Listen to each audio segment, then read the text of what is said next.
I think that, they don't want, no one wants to have I think no one wants to be like China in this situation.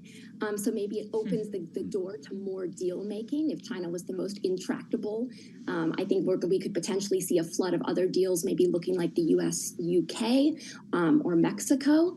But China certainly has always been the elephant in the room and will set the tenor for others to come. Well, but when we consider trading partners in Asia specifically, which the administration has put a lot of emphasis and prioritization on, India, Japan, South Korea, how does that also influence ultimately how reliant the U.S. actually will be on China for trade and for goods going forward? This gets at the question, what does the Trump administration actually want? Do they want to close the loopholes, for example, that have just squeezed trade and exports to places like India, Vietnam, Mexico? Because what happened is you have manufacturing diversification. No longer can export from China. Let's shift those supply chains to Vietnam, Indonesia, India. But then all of a sudden, those tariffs were just as high. So if the goal here is to reshore U.S. manufacturing and restore America's place in those supply chains, I think we're going to still see significant pressure on some of those other parts of the world. But at the same time, the U.S. is not going to want to alienate its key trading partners at a moment when it wants to sort of bandwagon. It wants Southeast Asian countries, for example, to come on board and be an economic counterweight to China. All right, Professor Sam Sachs of Yale University, where she is a professor of China studies. Thank you so much for being here on Bloomberg TV and radio. And it was interesting, Mike, to hear the Treasury Secretary Scott Bessent in his interview on Bloomberg Surveillance earlier, characterizing what the U.S. is trying to do here as being a strategic decoupling from China. The prior administration didn't want to use the decoupling language at all, but I guess this one is looking at it in the targeted way. But in a few areas, and they talked about pharmaceuticals, and they also talked about semiconductors, and that, of course, is an area of key contention, and Professor Sachs even brought that up in passing, and it is crucial to note the differences between the two sides, including with export controls over sales of U.S. ships to China. Yep, those non-tariff barriers we keep hearing about, or non-tariff mechanisms, or what have you, export controls theoretically fall into that. So we'll continue to follow this story here on Balance of Power. But up next, we have to turn to other geopolitics as well, as President Trump makes tracks to the Middle East and potentially has a visit to Turkey. That could happen. We'll have the details next here on Bloomberg.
It's 1:21 on Wall Street. We do check markets all day long here at Bloomberg. Back to work Monday. We got a risk-on rally big time with the Dow, the S&P, NASDAQ all surging. I'll throw in the Russell 2000 index, the Bloomberg Mag 7 index, and also the NASDAQ 100 index. Right to the numbers here with the S&P currently up 170. That is a gain of 3%. We are very close to session highs. The Dow up 1,053, up 2.5%. NASDAQ, the composite index, up 736 now. NASDAQ is up by 4.1%. The Bloomberg Mag 7 index is surging 5.4%, and the Russell 2000 index of small cap shares up by 3.5%. The 10-year 4.44%, the 2-year 3.99%. Gold now down $98 the ounce to $32.27, down by 3%. West Texas Intermediate crude oil is up by 2%, $62.20 per barrel of WTI, and Bitcoin now lower by 1.5%, 102,760 now on Bitcoin. Drug makers are gaining, even after President Trump said he plans to order a cut in U.S. prescription drug costs to bring them in line with other countries. Among U.S.-based drug makers right now, we have got Lilly up by 3.7%, Pfizer shares up 3.5%, Bristol Myers Squibb up 4%, and Merck now up by 5.9%. Recapping here, stocks are powering a global risk rally on that U.S.-China truce with the S&P up by 3%. Balance of power continues right now, and back we go to Washington. Once again, your hosts, Mike Shepard and Kaylee Lyons. All right, Charlie Pellet, thank you very much indeed. Welcome back to Balance of Power on Bloomberg TV and radio. I am Kaylee Lyons alongside Mike Shepard here in Washington, where, of course, we've been following a number of stories that broke over the weekend, but perhaps none sent the city quite as abuzz as the reporting from ABC that hit yesterday, that the government and royal family of Qatar, where President Trump is visiting on his trip to the Middle East this weekend, was preparing to offer him, for free, a luxury Boeing 747 jumbo jet for him to effectively use as the new Air Force One. This is something that the president himself has confirmed and talked about from the White House earlier today. I think it's a great gesture from Qatar. I appreciate it very much. I would never be one to turn down that kind of an offer. I think it was a gesture because of the fact that we have helped and continue to. We will continue to. All of those countries, Saudi Arabia, UAE, Qatar, and others, we keep them safe. If it wasn't for us, they probably wouldn't exist right now. And I think this was just a gesture of good faith. And Mike, we should note that the president says this is not a gift to him personally. It's a gift specifically to the U.S.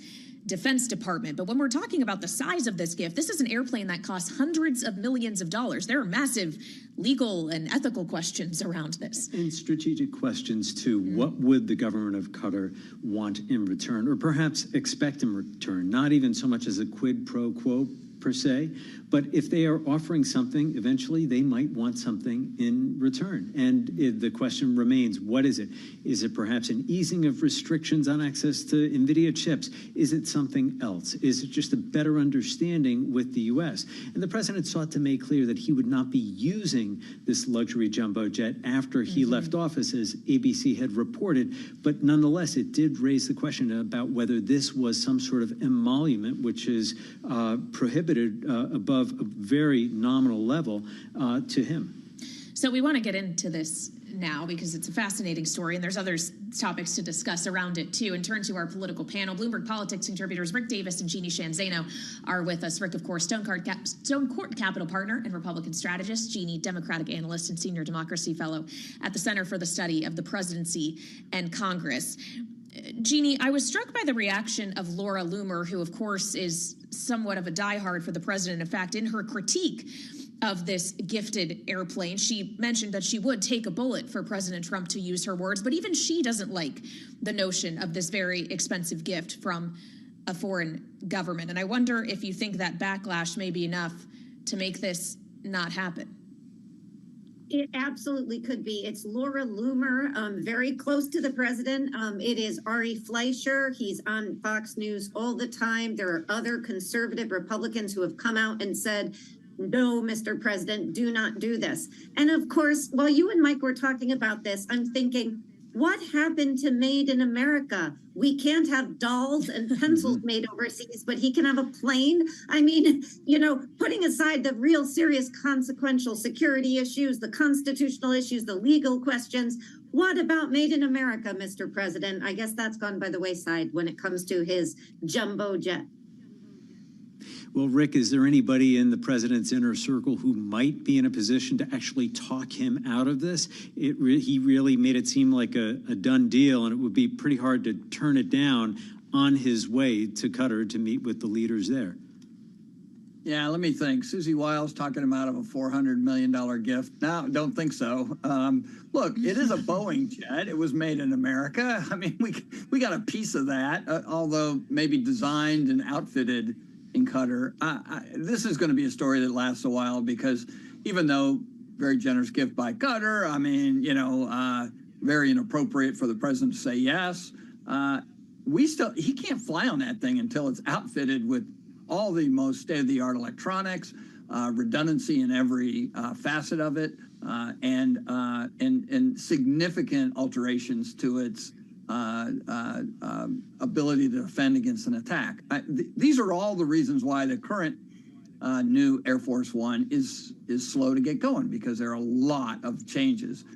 All that's got to be done to this plane before he flies in it for 1 hour. And that is a new charge to the American taxpayer. The reason it's going to the Department of Defense is because they have the budget to actually retrofit it. So, it's going to be a story we're going to be talking about all summer long, because someone's going to say, gee, how much did that cost the American taxpayer to retrofit in addition to the new one that we're building before the end of the administration? It's an excellent point, Rick, and obviously this story is going to be kept in the news at least for this week, because President Trump is going to be spending time in Qatar this week, and Saudi Arabia and the UAE. He is on board the current Air Force One heading to the Middle East right now. And Rick, I wonder what outcome you really expect from this first big trip abroad of his second administration, not focusing necessarily on geopolitical issues or regional conflict. Instead, we understand he's mostly there to try to secure money, investments into the United States. This just about deal making? Yeah, I think a lot of it is. I was actually on the president's trip to Saudi Arabia in May of 2017 when, he basically was trying to reopen Saudi Arabia for investment and foreign direct investment into the United States. And that worked for a little while, but the Biden administration kind of chilled that out. So I think this is to retro start that, right? Get it going again. Let's get those Saudi dollars, the UAE, Qatar dollars, get the GCC into investing in the United States. And I'm sure there'll be questions with these folks about price of oil, how much pumping's going on. Nothing is more obsessive to Donald Trump than the price of a gallon of gasoline. And these folks in the Middle East have a lot to do with that. So my guess is the one thing that's probably not going to be a news story, and it'd be interesting if it was, is whether or not he can convince the Saudis to enter into an Abraham Accord, and something he was very proud of in his first term with Israel. But it just seems Israel's not on this agenda this week. Jeannie, how critical is it for the president to show continued progress when it comes to those investments? He started really on his first full day in office announcing that kind of an economic push from abroad into the U.S. You'll remember that big Softgate AI data center announcement, and from there it's been off to the races. How much more are we looking for, and how much more will he be able to follow through with all of it? Yeah, I think the concern of many of us is the question of whether this is about investment in the United States or investment in Donald Trump, his companies, his sons, his family, Steve Witkoff's family. I mean, he is famously not going to Israel this trip. He is going to Qatar. He is going to Saudi Arabia.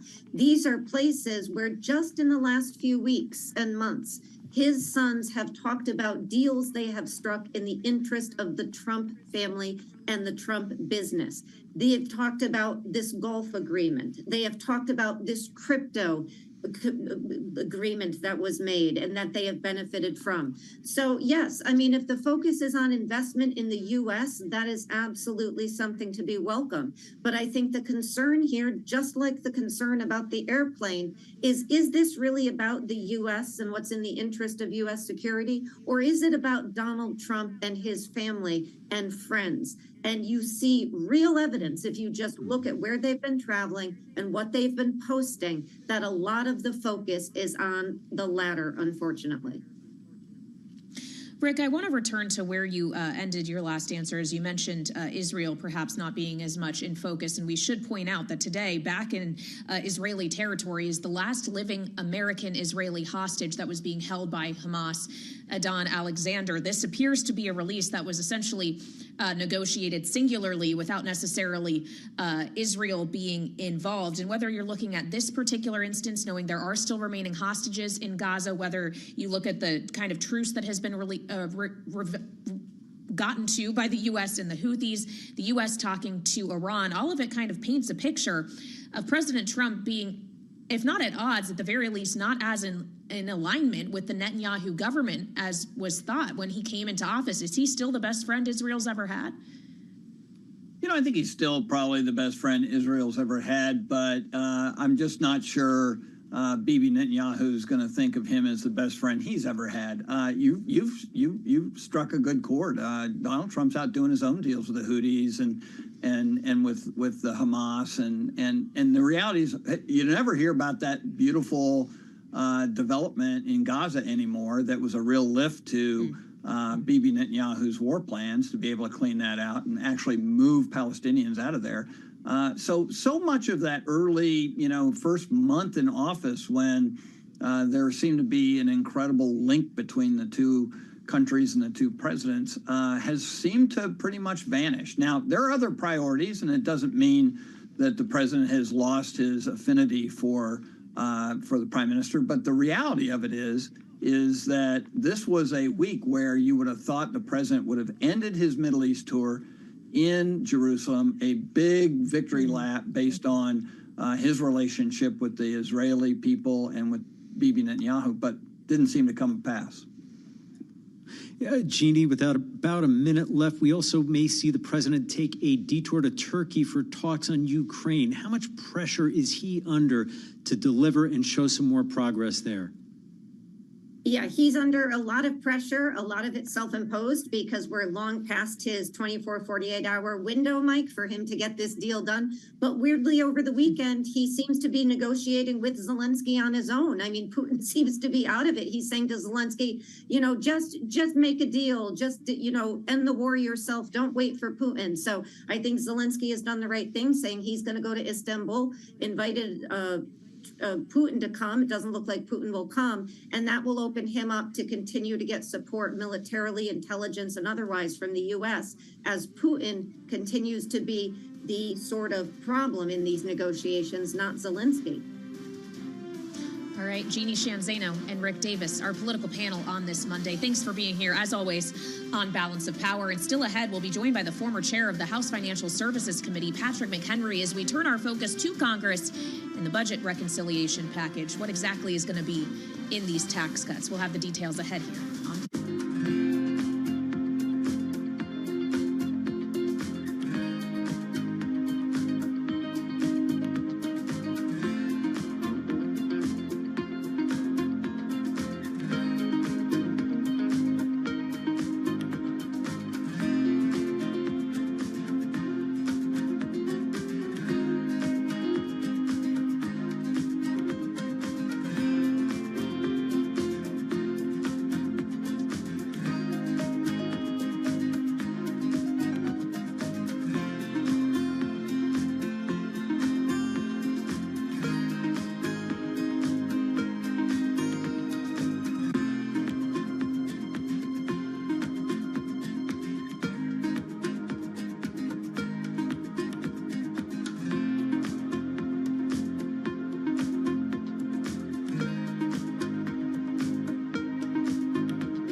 It's 1:40 on Wall Street. We do check markets all day long here at Bloomberg. We have got a major rally underway today with the Dow, the S&P, NASDAQ, all surging, stocks advancing on that U.S.-China trade truce, at least for 3 months. The S&P 500 index up 171 now, higher by 3%. Dow Industrials up 1,065 points on the Dow. That is a gain right now of 2.6%. The NASDAQ Composite Index up 740, higher by 4.1%. The Bloomberg Mag 7 Index up 5.4%. The Russell 2000 Index of small cap shares up now by just about 3.6%. The 10-year at 4.44%. The 2-year 3.99%. Spot gold is retreating by 3%, down $100 the ounce to $32.25. West Texas Intermediate crude oil up 2%, $62.20 a barrel. And Bitcoin now down by 1.4% at 102,816. President Trump says he spoke with Apple CEO Tim Cook earlier today, just as the iPhone maker was reported to be considering price increases later on this year. Apple has not changed the starting price of its flagship iPhone model since it debuted the iPhone X in 2017, keeping it at $999. Apple among the tech stocks surging today. Apple right now up by 6%. And balance of power continues right now. Back we go to Washington once again. Your hosts, Mike Shepard and Kaylee Lyons.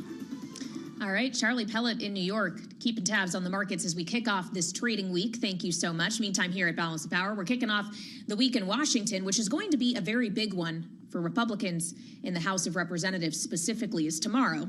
About 24 hours from now, actually, 2 key markups are going to happen in crucial House committees. The Energy and Commerce Committee, which has released a bill that includes what the Congressional Budget Office says is more than $880 billion in cost savings, in part because nearly 14 million people could get kicked off Medicaid rolls in the next decade. Then there's the Ways and Means Committee, which of course is charged with outlining the broad tax package, all the tax cuts the president wants, and perhaps trying to find a number that is going to make the SALT caucus happy. According to our reporting here at Bloomberg today, the number they're looking at for married couples in high tax states like California and New York, $30,000. So you remove the marriage penalty, it's up from $10,000, but it still might not be enough, Mike Shepard, for some of those SALT caucus members who've been pushing for numbers more than double that. Well, that's right. And Mike Johnson can't afford to lose too many votes, given the margin in the House right now. And everything is riding on this. The big, beautiful bill we've heard the president talk about so much. And there is a lot more than just SALT going into this. We're also looking at some of his campaign priorities, including exempting Social Security income and exempting tip income as well from taxes. So we're going to be looking for a lot, and lawmakers have a lot of angels to stand on the head of a pen here. Yeah, they do. Keeping in mind, they want to do this in just a handful of legislative days, as the Speaker wants to see this thing passed on the floor by Memorial Day. So we want to get into this wider reconciliation process now and turn to someone who was in, of course, the House of Representatives until recently, former Republican congressman from North Carolina and former chair of the House Financial Services Committee, now Bloomberg contributor as well. Patrick McHenry is here with us in Washington. Welcome. So when we consider this SALT issue in particular, knowing that there are a number of moderate members who make or break the House majority who are going to have a very difficult time with this, considering their constituencies, is this actually what is going to make or break an ultimate floor vote? Absolutely. So the SALT caucus has been hard at work for years on this. The reason why we were able to pass the original Tax Cuts and Jobs Act in 2017 is because we overcame those votes, those Republicans from SALT states, New York being the biggest and the loudest group of Republican legislators here. SALT does not model out as a Senate problem at all. There are no Republican senators from states where the state and local tax is a big issue for ratepayers. New York holds the balance for Republicans, and they're the majority makers in the House of Representatives. They gave us the majority 3 years ago and last year. And so they need to be taken care of. They need to be taken care of in a way that's sufficient for their constituents. They can't go home and say, you know, I raised your taxes. That's not a good message for Republicans anywhere, but most especially in a state like New York. So you have really competent, smart legislators here. The question of whether or not 30,000 is going to be sufficient for them, we're going to see, and we're going to see in a very public way. These are the most public Republicans you see in the House of Representatives. They are loud. Mike they know Lawler, how, Elise Mike Lawler. Stefanik. They know how to get media attention. They know how to draw attention to the issues they care about and draw people in. So we're going to be drawn in, and we're going to be live with them every step of the way.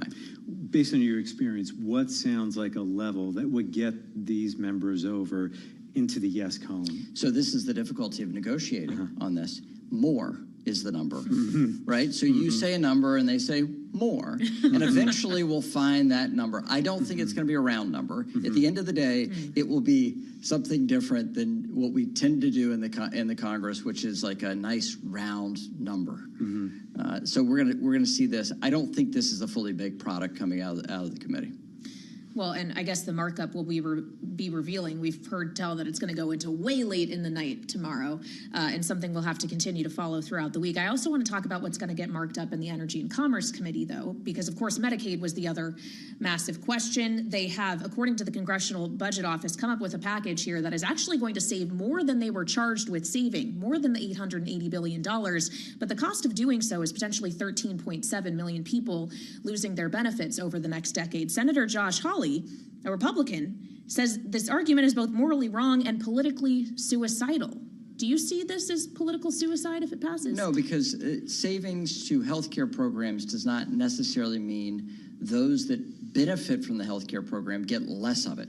It may mean that somebody in the middle has their wonderful profit box that gets gored. And so we see this with payment issues through CMS. This is a very standard challenge with healthcare policy, is that they always go back to a number of people that are directly benefited, and it never is the case. So let's step back. What is the package that House Republicans are proposing here? First, Brett Guthrie is the chair of the Energy and Commerce Committee. He is an expert in healthcare policy. He's worked with their members to dial in the specifics of the policy that they think will have the greatest savings to the taxpayer and the least amount of harm to those that benefit from these healthcare programs, number one. Number two, they're going to reform these programs so you have better delivery and better quality of those that are getting healthcare benefits through Medicaid. So I think some of these things are quite sensible, and I think the shock and awe number of people getting thrown off of the plan, I think it will not end up that way. I think it'll be a much set of sharper outcomes that will be beneficial to the taxpayer and to the public. Are the work requirements that are being discussed right now even practical? Will people be able to follow through and follow all the steps necessary to continue qualifying if they are put in a position of having to make sure that they verify employment to receive Medicaid benefits? Traditionally, yes. Those people that are receiving these benefits tend to be experts in how to receive these benefits. So let's step back. On work requirements, Republicans have been for work requirements for our social safety net for generations. This is not a new set of policies. And in fact, this work requirement we put in place for food stamps during the debt ceiling negotiations 2 years ago at this time. That got a 2/3 majority in the House, the Senate, and signed by Joe Biden. Some of these work requirements are not right-wing policy or some ideal set of right-wing policy. Some of them are just very practical things that could be achieved in a bipartisan vote. Just because you mentioned the debt ceiling, we also should point out on Friday the Treasury Secretary sent a letter to the Speaker that says you need to get that thing raised before the August recess, because at that point is when the Treasury might no longer be able to meet its obligations. Does that time frame make you nervous if the debt ceiling raising mechanism is to be the reconciliation package? It makes me nervous, but as a congressional leader, it is the welcome sign that there's an end date for the pain and suffering of going through the reconciliation process.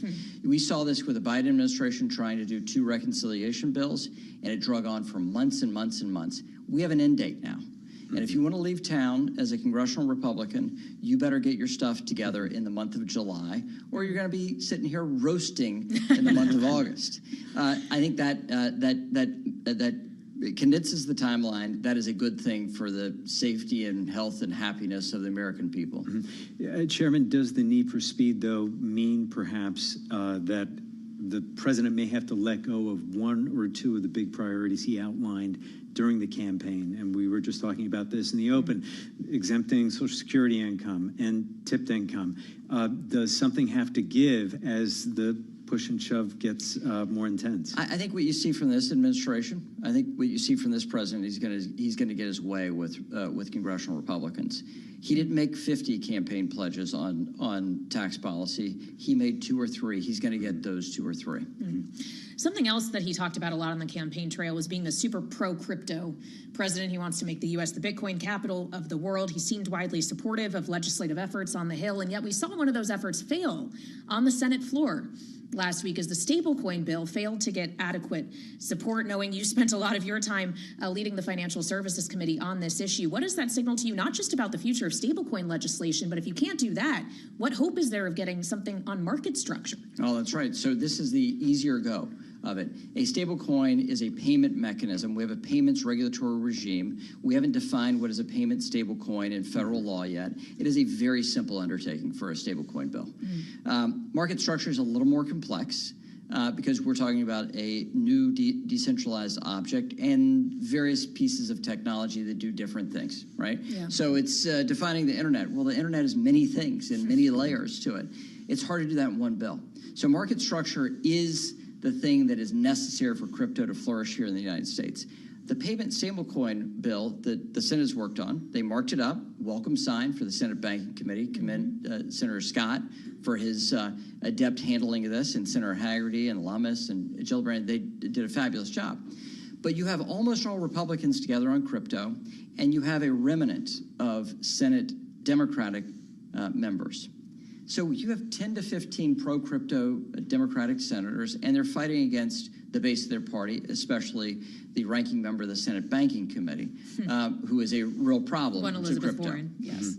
Well, what they understand is that crypto is popular. They want to be for it. They also don't want to get bludgeoned by their fellow Democrats. It has been a very tough set of politics for these Senate Democrats to be pro-crypto. What we'll see, though, this week, maybe even next week, but probably this week, is they'll come to terms with a reasonable set of policies, and they'll have enough cover from their colleagues, Democratic colleagues, that they can do this. I think they need a little political cover, frankly, to come to a reasonable spot, and that's what we got last week. Chairman, speaking of political cover on crypto, what are you expecting from the White House in its policy blueprint from David Sachs on cryptocurrencies and digital coin? Are you expecting this to really shape things on Capitol Hill? I think these products are largely baked. We spent 4 years crafting the market structure bill we passed out of the House with a 2/3 majority. I think it's going to look a lot like that. The key attributes, though, for a market structure bill are the definition of decentralization. Is it narrowly controlled? If it's narrowly controlled, that's not decentralized. We have a regime for that in the United States. It's under securities law. Good luck, right? Go try it out at the SEC. You don't need a new regime for that. If you're truly decentralized and you don't have a narrow group controlling, you need to have your own regulatory regime. That's already baked in. That's understood from all branches. Everybody's engaged in this. The second piece of this is the classification based off of the technology. What does this token do? We should regulate it based off of its functionality and its purpose. And those two things are baked into all these bills, Democratic, Republican, over this Congress and the previous Congresses. So I think it's going to be baked in, and I think we'll get to a reasonable outcome, but with some drama to get a market structure bill, and that's going to take longer, perhaps July, maybe into the fall before that's resolved. We only have a minute left, so this is going to be unfair, and I apologize in advance, but today we're seeing a massive market rally on the U.S. and China taking their tariff rates on each other lower after talks in Geneva over this past weekend. Was it the Trump administration that really is the one that blinked here? It's unclear yet. And I think there's a rally in hope. Yeah. Hope is not reality, right? Hope is not, well, it is today, actually, but hope is not a set of policies, and it's not a tariff. We have to actually see the finer details of the outcome, and if this gets resolved soon in a permanent way, that is going to be long-term good for the United States and our trading partners, and the longer it takes, we're just extending pain. All All right, well, we have a 90-day window to start. We'll see where we are by August. Bloomberg contributor and former House Financial Services Chair Patrick McHenry, thank you so much for joining us. And just on that market action, it really is quite a rally we're seeing today, Mike. Up more than 3% on the S&P 500, nearly four full percentage points on the NASDAQ 100, well above the levels we were pre-liberation. Yeah, tech is really leading the way on this. And, of course, they had led the way down in the wake of the April 2nd Liberation Day. All right, well, we're going to have much more on this in the late edition of Balance of Power. So we'll see you then at 5 p.m. Eastern Time. In the meantime, Bloomberg Business Week Daily is right ahead here on Bloomberg TV and radio.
This is Bloomberg Business Week Daily, reporting from the magazine that helps global leaders stay ahead, with insight on the people, companies, and trends shaping today's complex economy, plus global business, finance, and tech news as it happens. Bloomberg Business Week Daily with Carol Masser and Tim Stenivek, live on Bloomberg Radio, television, YouTube, and Bloomberg Originals.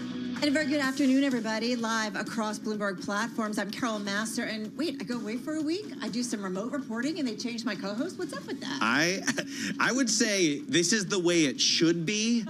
But I love Tim, and I love to listen to Tim so much that I don't even want to replace him anymore. We both kind of adore Tim. We're just going to put it out there. Matt Miller in the house, of course, co-host of Open Interest on Bloomberg TV, also co-host of the Hot Pursuit podcast with Hannah Elliott. So maybe we'll squeeze in some car talk at some point. If you care about cars, if it's really a passion, if it's in your heart, then don't listen to Hot Pursuit with Hannah Elliott. Right now, though, what you got to listen to is what's going on in the markets. Because check it out, folks. It does feel like Buy America is back in a big way. We're going to talk about U.S.-China relationships. We're going to talk about Big Pharma and the White House. And, Matt, we're also going to talk with the former Washington State Governor Jay Inslee, what he has to say about some big macro issues. Yeah, I'm very interested to hear, more about this U.S.-China deal. It brings tariffs down to 30% if you count the fentanyl part, but Donald Trump said that's getting resolved, so maybe 10% going both ways. Yeah. I'm also very interested to hear about this new 747-800 jet. It's my favorite of the long-haul jets, and I don't think it's the most valuable gift that's ever been given to the United States of America. But it's up there. Well, the Smithsonian Institute was about $15 billion when that was given to us by an Englishman. So, all right. We got lots to talk about. We didn't refuse it. All right, lots to come over the next 60 minutes and really the 3 hours of Bloomberg Business Week Daily. First up, though, Charlie Pellet sitting by patiently. He is back as well. Hey, Charlie. Well, hello there, and here's what's going on. You guys set it up nicely. The Dow, the S&P, NASDAQ. We got ourselves a rip-roaring rally right now with the S&P holding close to session highs. Right now up 173 on that index. That is a gain now of 3.1%. Dow Industrials up 2.6%. On the Dow, an advance of 1,078 points. NASDAQ up 752, up 420, up 4.2%. The NASDAQ 100 index up 3.8%. The Russell 2000 index up 3.5%. And the Bloomberg Mag 7 index now surging by 5.5%. Big day for big tech.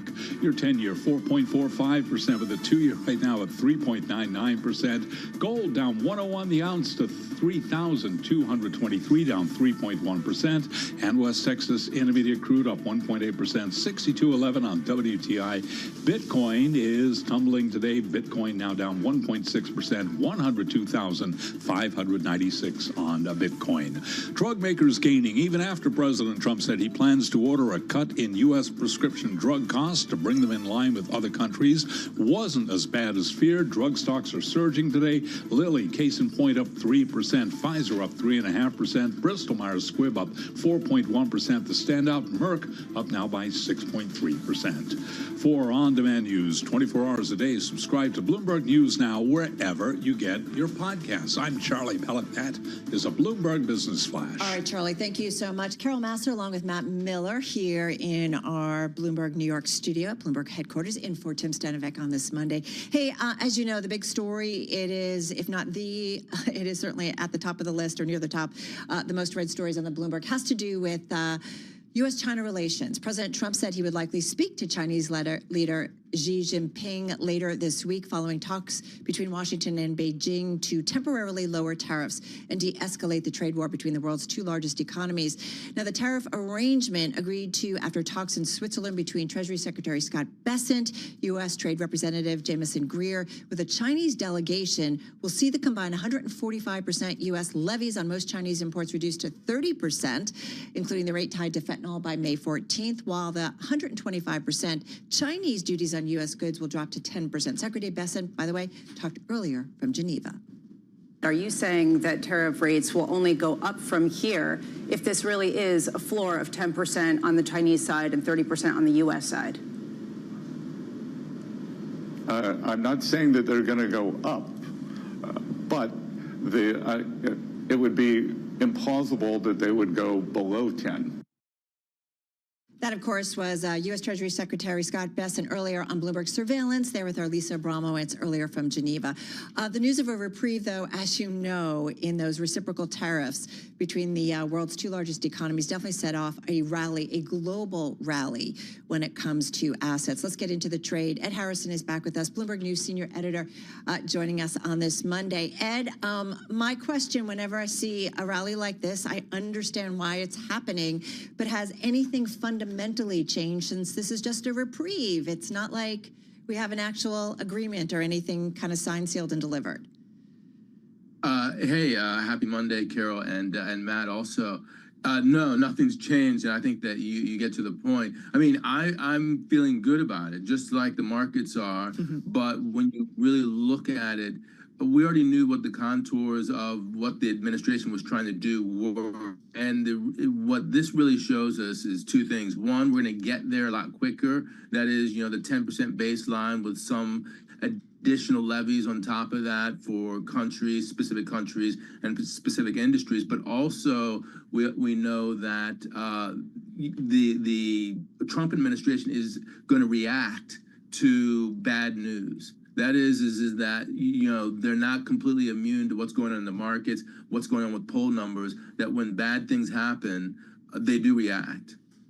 I feel like a hell of a lot has changed, like 115%. I mean... But nothing's signed. It's a 90-day reprieve. It's fine. It's still, we've gone from a trade embargo on our biggest trading partner to everything's cool for at least 90 days. And by the way, Ed, I noticed in your recent story, you have a massively provocative headline. Now that Trump capitulated is the way you kick it off. Is that how you see it? Yeah, I think that, the writing's been on the wall for a while that Trump was going to capitulate. I mean, some of his numbers, especially with low information voters, have been devastating. And then we saw some of the things that happened after the April 2nd tariff announcement. He's really rowing back because he understands that this isn't good for his allies in Congress. This isn't good for his poll ratings. And everything he's doing, including the UK agreement, shows that he's capitulating. He's not going to go all the way back to 2.5%, but he is rolling back almost all of the draconian stuff that we saw on April the 2nd. So when you look at the totality of it, we had something like 2.5% tariffs before. Now we're going to get somewhere in the order of 15%. Now, we can call that a big jump. Still a big jump. It's still a big jump. Yes, exactly. That's where I was going, Carol. It's still a big jump. And so, my view is that if we have that big jump, it's going to be very negative for the economy. But some of the inflationary impacts are going to be lessened as a result of how quickly Trump has moved to this baseline number. And that could give the Fed a reason to get in there and start cutting rates. Yeah, I mean, I don't disagree that it's a big jump. Our own economist from Bloomberg Economics, Jennifer Welch, said that at 30%, you're still going to see a 60% drop in shipments from China. It's big. But the mood music, to use a phrase that I abhor, the mood music is very different from before you went to Milken, Carol. This is what I would say, Ed, and this is like, I've been preaching it, I'm going to be saying it a million times today, is that people, I think, publicly would show that they were optimistic about the future, optimistic about U.S. assets. And yet on the sidelines, I think there were lots of conversations where there was a lot of worry about investors increasingly wanting to diversify away from U.S.-based assets. And the other thing is there were so many administration officials at Milken this year, which was just last week.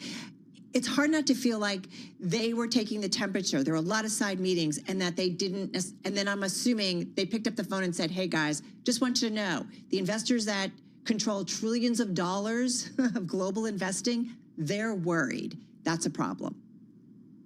Yeah, I think that's definitely the case. This is what's happened. And, I would liken it to the pandemic. When everyone went remote during the pandemic, there were a bunch of people who were saying, none of these offices are coming back. No one's going to go back to work.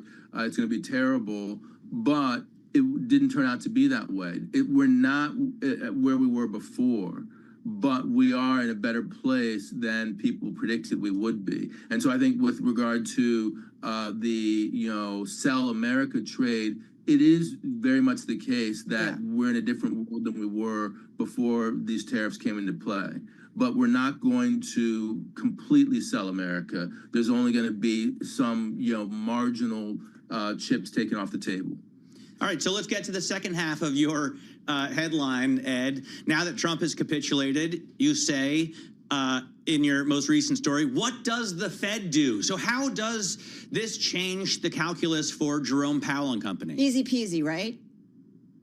Yeah, and the market seems to think this is very bullish, that somehow we're going to avoid recession, and as a result, that is very bad for bonds. But I would say actually there's going to be enough weakness from what we're going to see in terms of the 60% drop in shipments that you were talking about, Carol, that it's going to have a negative impact on employment. And because the more draconian numbers have been reduced, that gives the Fed a better case to cut rates going forward. And I think that we're likely to see the Fed, the timetable move up. We have like 2.5 rate cuts now priced in through January. It was 3. I'd stick to that 3 as opposed to the 2.5. Just 20 seconds left here. And healthy trade, broad-based trade, just quickly. I think that trade is looking weak, and on a broad-based basis, and that's going to be very negative for the U.S. economy. All right, going to leave it on that note. Hey, Ed, thank you so much. Ed Harrison, senior editor, author of the Everything Risk newsletter. Check it out on the Bloomberg at Bloomberg.com, joining us from D.C.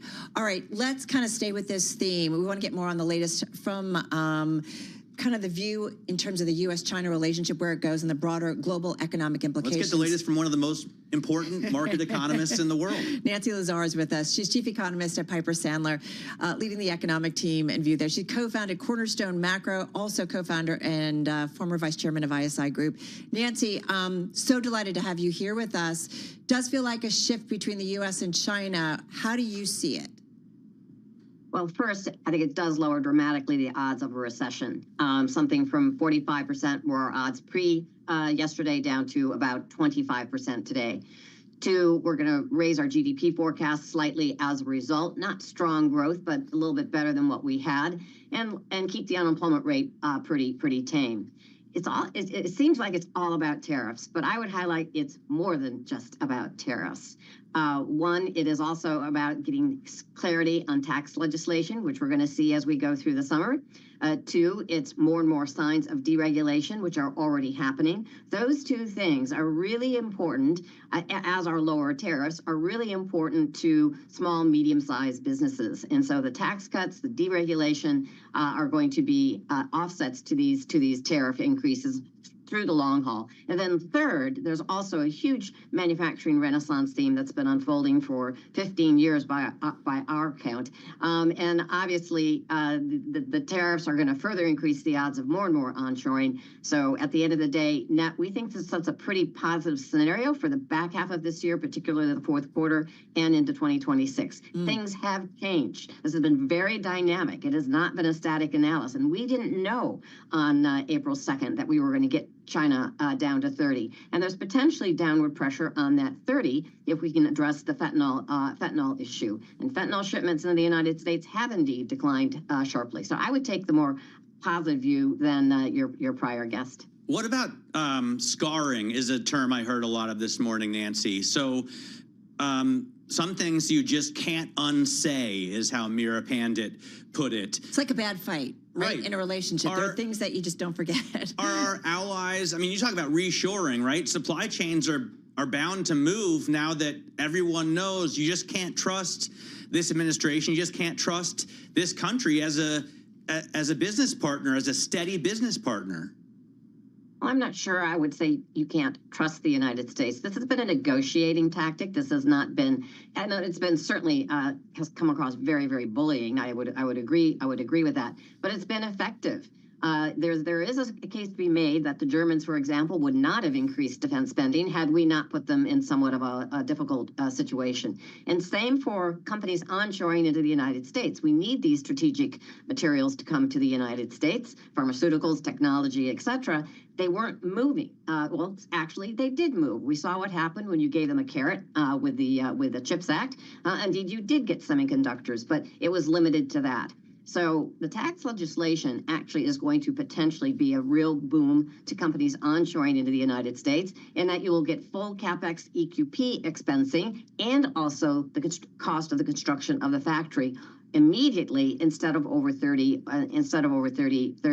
years. So I've traveled a lot internationally over the past month, and I appreciate what you just said. I certainly heard that a lot. But the United States is still the largest economy in the world, biggest consumer in the world. So increasingly, if you sell it here, you make it here. Well, the biggest complaints, though, Nancy, that I've heard are not international or from big multinational corporations. The complaints and the concerns, really the fear that I hear, is from Main Street. It's from small and medium-sized businesses that, as we know, also do the bulk of hiring and the bulk of CapEx in this country. Those are the companies that just can't make it through 2 or 3 months of this kind of uncertainty, and a lot of whom are going to be filing for bankruptcy this year. So how do you deal with that hit on the economy? Yeah, so I totally agree with you. The SMID space is a very, very small, medium-sized businesses are a really important part of this economy. They account for over 80% of the jobs in this country. And it was one of the reasons why we were so concerned that we were going to go into a recession with the egregious tariffs up until just this past weekend. So totally share that view.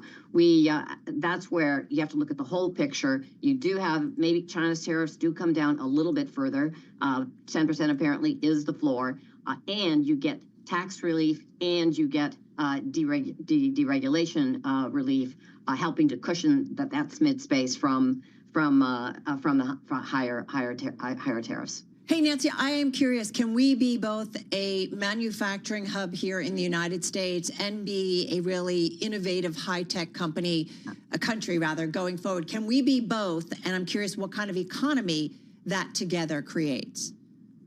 So again, what they're strategically looking for are these industries that we have to have in the United States, as we all learned during COVID. I don't need to review that, but I've written about the manufacturing renaissance actually for 15 years. It's been ongoing, and you need it to be able to hire a diverse group of people. People have different skills. Not everybody wants to work on Wall Street. Not everyone wants to go to college, and there's nothing wrong with that. So the key to the manufacturing renaissance or manufacturing in general is the economic multiplier. For every manufacturing job that's created, there have been 6 non-manufacturing jobs created. And again, we've documented this over the past 15 years. It has been unfolding, and these policies, particularly the carrot, particularly the write-off of your factory in the first year, will further onshoring here in the United States. It's yes, I mean, innovation drives factories today. Robotics, key. Software, a key in utilizing those innovations in factories. I'm kind of glad you went there. Our own Steve Mann, who covers the auto sector, said, one of the things that we have overlooked is that all of the production, manufacturing, automation that China has done has helped it advance technologically in a big way. And it's something that we haven't been doing and missing out. What's the big risk? By the way, those automakers that invested massively because they loved Trump's new version of the North American Free Trade Agreement, right? The USMCA. Yeah. They're paying the price for trusting him now, right? Yeah, exactly, right? Well, that's the thing. That's the kind of uncertainty that's problematic. Nancy, here's the thing. Boaz Weinstein of Saba Capital, right? Saba, yeah. Saba, forgive me. He has said the uncertainty genie is out of the bottle here with President Trump, that we're not going to really know. Things could change, make a 180. We know that. Do you still believe that we've got to be kind of aware of that, even if today feels calmer and more optimistic? Absolutely. Again, this is clearly still a period of uncertainty. But there's going to be more clarity as we go through the year, and hopefully by 26, a lot of the uncertainty is gone. Clarity on tariffs, taxes, deregulation, and onshoring. It's not unusual for a new president to come in and shake the tree. We had it that first year under Reagan. Volcker was tightening aggressively. They were squeezing inflation out of the system. Reagan also wanted to cut taxes, which indeed he succeeded in doing, trim back government spending. He fired people. He brought in an outsider, Greenspan, to make Social Security solvent, which he did. We threatened the Soviet Union. He threatened Reagan. Reagan threatened Volcker. I started in the summer of 1981, and I thought maybe I made a mistake moving from Michigan to New York. But the people I worked with were very senior. They understood that the long haul for this was going to be a healthier economy. I'm just comparing the economic times. We needed a change back in 1981. We need a change in the economy today to broaden the growth in labor force participation for all types of people, all sorts of education, and you do that most clearly through bringing manufacturing back to the United States. Now, I was going to ask about manufacturing because Ralph Schlosstein was in here the other day, and he said, we peaked at like 20% manufacturing jobs in the 60s and 70s. Now we're at 8%. Yeah. Right. Even if we get a lot of onshoring, maybe it becomes 8.5 or 9. But I love that you bring up Ronald Reagan, Nancy, because like most other people, I have a problem scrolling through social media all day long, and I see all these clips. Reagan was a huge proponent of free trade. Reagan was a huge proponent of immigration. And since you started in 1981, how would you compare the Gipper to Donald Trump? I am not comparing the men. I am comparing the economic times. And careful on that free trade idea. My colleague, Karina, actually discovered an article highlighting that Reagan negotiated hard with the Japanese to pull back sharply their exports of autos to the United States, which indeed they did. And the next thing you know, the Japanese were indeed some of the first foreign manufacturers to actually build plant in the United States. So I thought that was a very interesting tidbit. I'm going to follow her on Instagram. Karina, what's her at? I'll follow her on social media. Hey, listen, just 20 seconds. You're optimistic today. Have you been optimistic since President Trump came into the White House and we've seen the volatility of the month of April? Have you had optimism throughout? Well, to be sure, on April 2nd, we did go to a recession call. Okay. Given the egregious nature, I'm all for lower corporate taxes, deregulation, and again, I've been passionate about manufacturing renaissance. It was not a political move on my part. It's because I'm from Flint, Michigan. I saw the destruction to my hometown from the gouging out of manufacturing. And it's one of the reasons I'm an economist, to better understand why factories are such an important foundation for any country. China understood it. Right. That's why they joined WTO, and it did initially create a pretty strong economic backdrop. We're going to talk more about the U.S. labor market and green and climate energy jobs. We're going to do that with former Washington Governor Jay Inslee on the other side in just a moment. They still have those? Hey, yes. Nancy Lazar, thank you so much, Chief Economist at Piper Sandler. We're going to get to Governor Inslee in just a moment. First up, though, another check on the rally on this Monday. Let's turn things over to Charlie. Thank you very much indeed. Speaking of green, the Dow, the S&P, NASDAQ 100 index, Russell 2000, all surging right now. The U.S.-China trade truce driving the S&P 500 index up by 3.1%. Right now, we are very close to session highs on that index, up 175. Right now, the S&P's at 5835. The Dow up 1,115 points, up 2.7%. NASDAQ up now by 4.2%, while the NASDAQ 100 index is up 3.9%. The Russell 2000 index up by 3.5%. 10-year, 4.45%. The 2-year, 3.99%. Gold now down 3.1%, $32.21 the ounce. And West Texas Intermediate crude up 1.4%, $61.85 a barrel.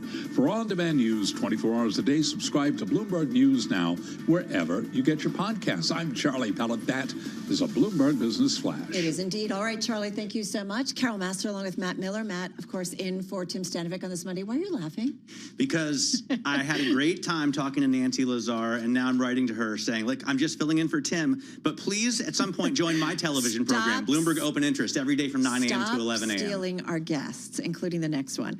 All right, I do want to point out, everybody, just a little bit of a backdrop. 2 U.S. science organizations are launching a new climate research initiative after the Trump administration dismissed expert authors of the National Climate Assessment. Now, the initiative will publish peer-reviewed manuscripts on climate change in the U.S., aiming to create a library of information for government, academia, philanthropy, and business. The effort coming after the Trump administration terminated the contract for staff working on the 6th National Climate Assessment, which was expected to be released next year. We know that there's been a lot of moves, pushback when it comes to green initiatives out of the Trump administration. Our next guest, I'm assuming, will have some thoughts on all of this. Joining us is Jay Inslee, former 3-term governor of the state of Washington, former member of the U.S. Congress, a 2020 Democratic presidential candidate, winner of 2025 Time Earth Award, and he's also leading the Accountability Project at the policy and lobbying group Climate Power. And he joins us from Bainbridge Island, Washington. Great to have you here with us, Governor Inslee. Thank you. Thank you. Thank you. Appreciate your attention to this topic. Well, there's a lot I want to talk to you about because I feel like you are someone who has seen lots of political and economic cycles in the United States. And before we get into jobs and green initiatives and green jobs in particular, the U.S.-China relationship, how do you see it? How important is it? And how do you assume it will ultimately have to play out because these are the two largest U.S. economies and they're intertwined?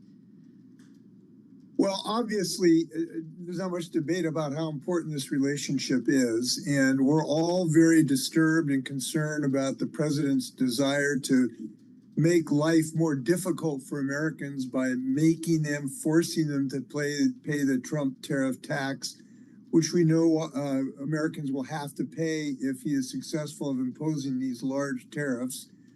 We are all pleased this morning that some news that Trump is already sort of giving up on this ruinous tariff of 145%. That's good news, but we shouldn't give him the Nobel Peace Prize because it's like the arsonist starting a fire and then he wants credit for being the fire person to put the fire out. He started this fire. We hope it gets put out and that we have more reasonable trade relationships on a reasonable basis. Well, we hope that that'll be the case. But it hasn't borne out yet. Having said that, I think both Democrats and Republicans for several years now, and if you think about through the Biden administration, some of the tariffs imposed on China were certainly continued through the Biden White House, that most on both sides of the political aisle have agreed that the relationship between U.S. and China maybe wasn't a fair one. It wasn't balanced. And so something had to change, especially as China's economic might has changed and grown. Well, listen, there are some reasonable things you can do, and then you can do absolute ruinous things of throwing a grenade into a relationship. And Trump threw a grenade, and, 145% tariffs means that Americans are going to pay double for products that they're buying from China, and that's a significant thing. And it's already caused a job loss in my state because we're down, no ships coming in, no longshoreman jobs, no trucking jobs itself. So yes, there's always a spectrum of action, but I think that what he has proposed would be really ruinous for Americans. Hopefully this will get resolved, that he'll start to see pressure from bond markets as he did the other day, and that this will restrain his madness. We hope that we will be successful in that regard. I have a little bit of a curveball here, if I may digress for a moment, Governor. Get ready. And, well, I don't know how you're going to answer this, because Washington State, I don't believe you have an income tax, right? You made me think about the arson putting out the fire. You made me think about the SALT deduction, right? Because President Trump and the Republicans capped the SALT deduction that had been American tax policy for over 100 years in 2017 with the TCJA.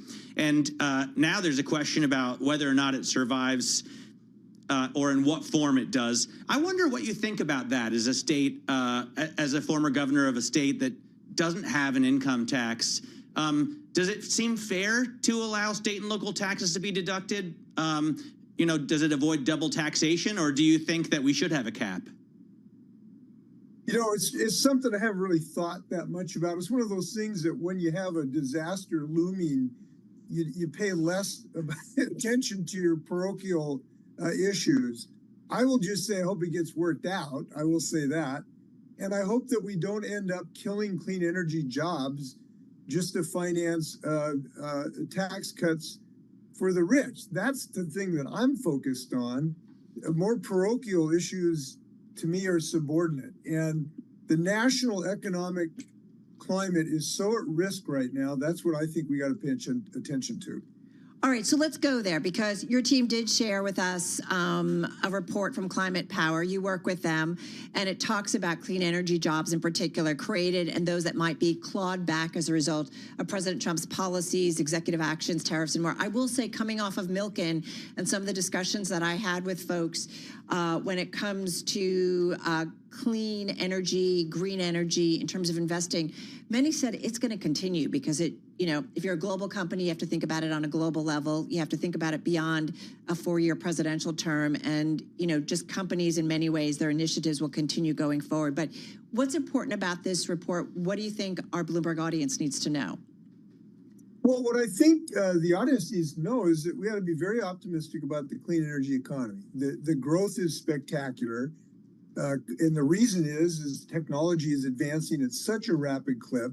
The cost of solar energy has come down 40% in the last 10 years. Wind continues to come down. We have 10 times as much installation as we did 10 years ago. So the rate of the reindustrialization of America through renewable energy is quite profound. But unfortunately, the president, because he has this phobia or mania, he says wind turbines cause cancer, which is just nuts. It just causes jobs all over America. And that ideological fixation has already cost us or jeopardized 62,000 jobs in the United States, which is a spectacular way to shoot yourself in the foot. And the thing that's so disappointing to his multiple efforts, these are multiple efforts. He threw 1,500 people out of work who were building an offshore wind turbines off the East Coast with 24 hours notice. And he's doing that by refusing to permit these clean energy sources, by attacking the tax policies that allows these industrial jobs to be created. It's just really killing the number one job creator in the country right now is clean energy. So that's really threatening this engine of growth. And it doesn't make any sense whatsoever. Here's the thing that's so frustrating to me. He talks about he wants energy dominance. Well, if you want energy dominance, you shouldn't sideline some of your best athletes, which are folks building the clean energy economy. And so it's very disturbing, and I hope Congress will stop some of his maniac activities to hurt jobs in this country. 62,000 jobs, a lot of job loss. Well, what about it right in my state? We were just talking to Nancy Lazar from Piper Sandler. She's one of the most well-respected economists in the country, and she was applauding a reshoring of manufacturing jobs. Is that not something that you could be optimistic about, that you think might benefit, the people of Washington State, the people of the United States of America? Well, there's two separate issues here. I think it's important to keep them distinct. There's the tariff issue that you're thinking of that potentially could get some reshoring. If that someday could happen, that would be a fine thing. What I'm referring to is efforts to basically kneecap these new industries in a dozen different ways, starting by literally shutting down the development and construction of these projects, like offshore wind, like his refusal to give permits for solar powers, like his effort to kneecap the Bonneville Power Administration, which is the group charged with the responsibility of building transmission lines so we can build these new energy generating capacity, like telling the Pacific Coast we're not going to be able to move forward with offshore wind. So these are two separate issues. And what I'm addressing are the facial attacks on the policies that we know do grow these jobs domestically, including the tax cuts, which he and the Republicans are threatening right now, to stop the tax breaks to allow these industries to grow, just to give it folks to tax cuts for the wealthiest folks amongst us. And that's probably one of the most dangerous things going on right now. Governor Inslee, just got about a minute left here. What we often find, in terms of coverage of global financial markets is that money tends to go where it makes sense. And ultimately, do you have enough faith? True. No, it just in terms of, if investors can make money, they're going to go there. If it makes sense, investors will continue to commit to green initiatives. And a lot of companies do think it still makes sense. Might that pick up the slack, even if the political environment isn't supportive at this point? Just unfortunately got about 40 seconds here. Yeah, listen, clean energy, this revolution is going to continue. There's no question about the technologies, the cost curve coming down. This is going to continue. But these policies that the president wants to embrace, and to some degrees Republican Congress, is going to retard that pace of change. And we're in a race right now. Look, we're a race for jobs. We're a race for the climate crisis won't make all our towns burn down on the West, too. We're in a race. We don't want to slow down. We're going to win, but we'd rather win fast rather than slow. All right, we're going to have to leave it on that note. Jay Inslee, thank you so much. Former governor of the state of Washington 3 times, 3 terms, and a former member of the U.S. Congress, joining us here on Bloomberg Business Week. He also leads the Accountability Project at the policy and lobbying group Climate Power. And safe to say, beloved in the Pacific Northwest. I love the Pacific Northwest. Having just gone to Seattle in the last year, pretty stunning. I feel like you spent, what, 2 or 3 weeks out west just now? Well, a week. Exaggeration. Hey, coming up next, we've been watching the pharma space also because of initiatives out of the White House. We'll cover that when we come back on Bloomberg Business Week Daily.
It's 2:40 on Wall Street. We do check markets all day long here at Bloomberg. We have got the Dow, the S&P, NASDAQ 100 index, Russell 2000 just about at the best level of the day. The S&P now up 179. That is a gain of 3.2%. Dow Industrials up 1,150 points, up 2.8%.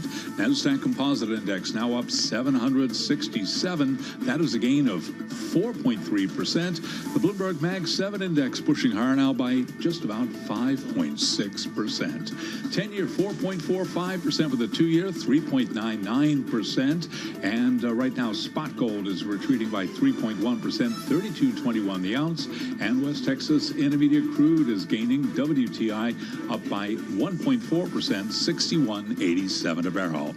S&P Global Commodity Insight says American oil production likely will decline next year for the first time since the pandemic, as President Trump's tariffs roil global trade, causing a meltdown in demand. Right now, ExxonMobil shares are up 1.5%, ADRs of BP up by 1.3%, Chevron shares up by 2.3%. Again, recapping, stocks are surging, S&P up 180 right now, best level of the day up by 3.2%. For on-demand news, 24 hours a day, subscribe to Bloomberg News Now wherever you get your podcasts. I'm Charlie Pellet. That is a Bloomberg Business Flash. All right, Charlie, thank you so much. Got to say, I was a little surprised when I checked the trade on pharmaceutical companies because I thought that they were going to be under a lot of pressure, and yet they are largely trading higher as a group, I think up about 2.7%. President Trump coming out with an executive order, as you know, aimed at cutting U.S. prescription drug prices. It was actually seen as better than feared for drug makers. So let's get into it. I don't get how that is the case. First of all, not only is this bad news for drug makers, I would have thought, but also on a day when everything's up, you sell your defensive stocks, right? I hear you. So healthcare out the door. I don't get it. All right. Well, the president did weigh in on it a little bit earlier today. Check it out. We'll no longer tolerate profiteering and price gouging from Big Pharma. My administration will secure what we're calling most favored nations drug pricing. The principle is simple. Whatever the lowest price paid for a drug in other developed countries, that is the price that Americans will pay. All right. You're making a caveat. What? No, I was just saying to you, while I thought no one could hear us, I thought it was interesting that he said in developed countries, he made a point that in countries that are poorer, obviously they need a little bit more help. But we shouldn't be paying so much more than the Germans, the French, and the British. You're preaching to the choir. Hey, and when a mic is here, it can be on. Hey, Sam Fazeli knows a lot about this. Let's go right to him. He's Bloomberg Intelligence Director of Research Global Industries and Senior Pharmaceuticals Analyst for us. Lucky for us to always be able to reach out to him. Sam, good to have you here with Matt and myself. So lay this out, and President Trump's plans to cut prices. Does this make sense? Can he do it? Is it as easy as this? Well, Carol, if you just think about what the president wants, he says either I'm going to put the prices in the push you to put your prices in the US at the level of some average of, I suppose, or the cheapest across the European Union, say, right? Let's say European Union. This is still Australia, Japan, etc. Or you go and do what's fair and raise prices elsewhere. So if the second situation arises, I don't see how that helps the US because prices will stay up, right? And everywhere else, prices will go up. And of course, if you're pushing prices up in European Union, for instance, then they will start insisting that you bring some of your manufacturing here, do more of your R&D here. How does the US spin out of that? If the flip side remains such that they keep their prices, they want to keep their prices high in the US, the way to do that is to not launch in Europe. And so, of course, the US doesn't benefit, Europe loses out. This is not really the way to deal with this. And we do know, and I think the president has said several times, that the middlemen, and one of the parts of the executive order was to talk about direct selling to the consumers. Well, that is an interesting idea, right? Sam, go there, because why is it so much more expensive for Americans? Why does it cost? I was wondering, is it the legal liabilities? Like, what is it? Is it the middlemen? Part of it is because it's a free market, which is what the US is supposed to be, right? Over here in Europe, the prices for drugs and medicines are set by governments. So there isn't really a free market. If you don't agree to their prices, they'll just say don't launch, even though that's a negative, obviously, for society. Over in the US, it's a free market. And it's a free market that's gone a bit berserk, for want of a better phrase, in terms of the layers and of complexity in the actual of setting prices. Nobody knows what the real net price that the pharma companies get is. But it's definitely not the list price that you see on the sticker. Well, I mean, it's a free market in which the pharmaceutical lobby is apparently the biggest of all. RFK Jr. was saying today, and I don't have the stats to back this up, but he said that they pay 3 times more than the second largest lobby. Yeah. Even if it's not that, Sam, they are buying as much influence as anyone, if not more than anyone in Washington, D.C., which is why they're able to not only charge these prices, I'd imagine, but also hide what they're actually getting from an analyst like you. Why isn't there more transparency here? Yeah, I wouldn't say it's hiding. There's no obvious transparency. That sometimes they don't know either. You get a regular situation where this quarter they say we had a true up or a lower realized price last quarter. It's a very opaque system, and it's not just their fault. Hang on, you mean so Lilly, like they have an investor call and somebody says, "Hey, how much, Dick? How much are you getting for your Zepbound?" And he's like, "We have no idea, man." No, that's not true. No. Sorry, that's not what I meant. But what you get is that a quarter reports, and you'll be seeing the prescription flow through, and the company misses or is lower than expected from consensus. Why is that? Well, we had to do an adjustment because of the resetting of his stock. So I'm not saying they're blameless, right? When you have a system where the pharma companies and the payers and the insurance company and the people who manage the pharmacies are the same people, this is the sort of thing that happens. That's where we need to go. And I think the president and the administration have also realized that. So let's put it this way. I am not saying prices in the US, even on the net basis, are not higher than elsewhere. They are. But there is an element of that then has fed through, that you get the R&D, et cetera, et cetera. But is that excusable?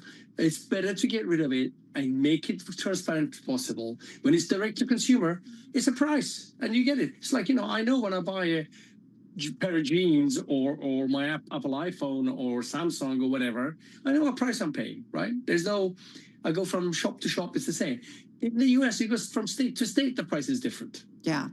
And the other thing is I can walk away from buying a pair of jeans. I can't necessarily walk away from a drug that I need. Right. Hey, we should point out Cigna and CVS Health are slumping in today's session. These are those middlemen. CVS Health alone is down about 5%. Hey, just got about 40, 50 seconds. So what are you going to be watching in terms of the specificity of what we get from the White House on this? Yeah, so the first step, I think, is going to be what I'm interested in is if any of this stuff turns up in any of the trade discussions with the European Union. Remember, and I'll end on this, one of the issues we have is that not only Europe has had to increase its investment in defense, if now it has to increase buying drugs, and you might say, well, so what? Go ahead and do it. Then, of course, that creates an issue, right? And maybe that's where some of the players want to go and, get the system to creak. Yeah. Listen, this is when you bring it up, man. People have, this is one of those things where I go to, I have all these hot takes, right? A sort of reactionary anger. And then I go to Sam and he knows he has the details. He has the education and he explains. And I kind of feel better after I talk to him. Certainly knows It's not easy. It's not easy because human life is involved. Exactly. These are not things that necessarily you have a choice on. Bloomberg Intelligence Director of Research, Global Industries, and Senior Pharma Analyst Sam Fazeli out there in London, staying up late for us. So appreciate it. Hey, some headlines. Crossing the Bloomberg terminal, House Republicans releasing a text of a tax bill sought by the president. This includes tax breaks on tips through 2028, includes tax break on overtime through 2028, the SALT reduction cap, Matt, this is for you. Well, not just me, but millions of working families in New York will be better off. And the tax bill includes a $4,000 bonus standard deduction for seniors. It also calls to an end the EV tax credit early. So we're getting some details on that. You're right, Matt. It's for everybody. This is Bloomberg.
This is Bloomberg Business Week Daily with Carol Massar and Tim Stenivek on Bloomberg Radio and Television. All right, yes, indeed, everybody. You are listening and watching Bloomberg Business Week Daily. Carol Massar along with Matt Miller. Matt in for Tim Stenivek on this Monday. We do have a rally underway. I feel like, there's so many people who, after April 2nd, right, we got the tariffs announcement after the market closed. And then on April 3rd, April 4th, and then April 7th, they're just in free fall. And so many people are like, I could have seen this coming. Why didn't I sell my stocks? And now we've worked our way all the way back up to and above that point. Right. So anybody who is saying that then. Sell now. Sell now.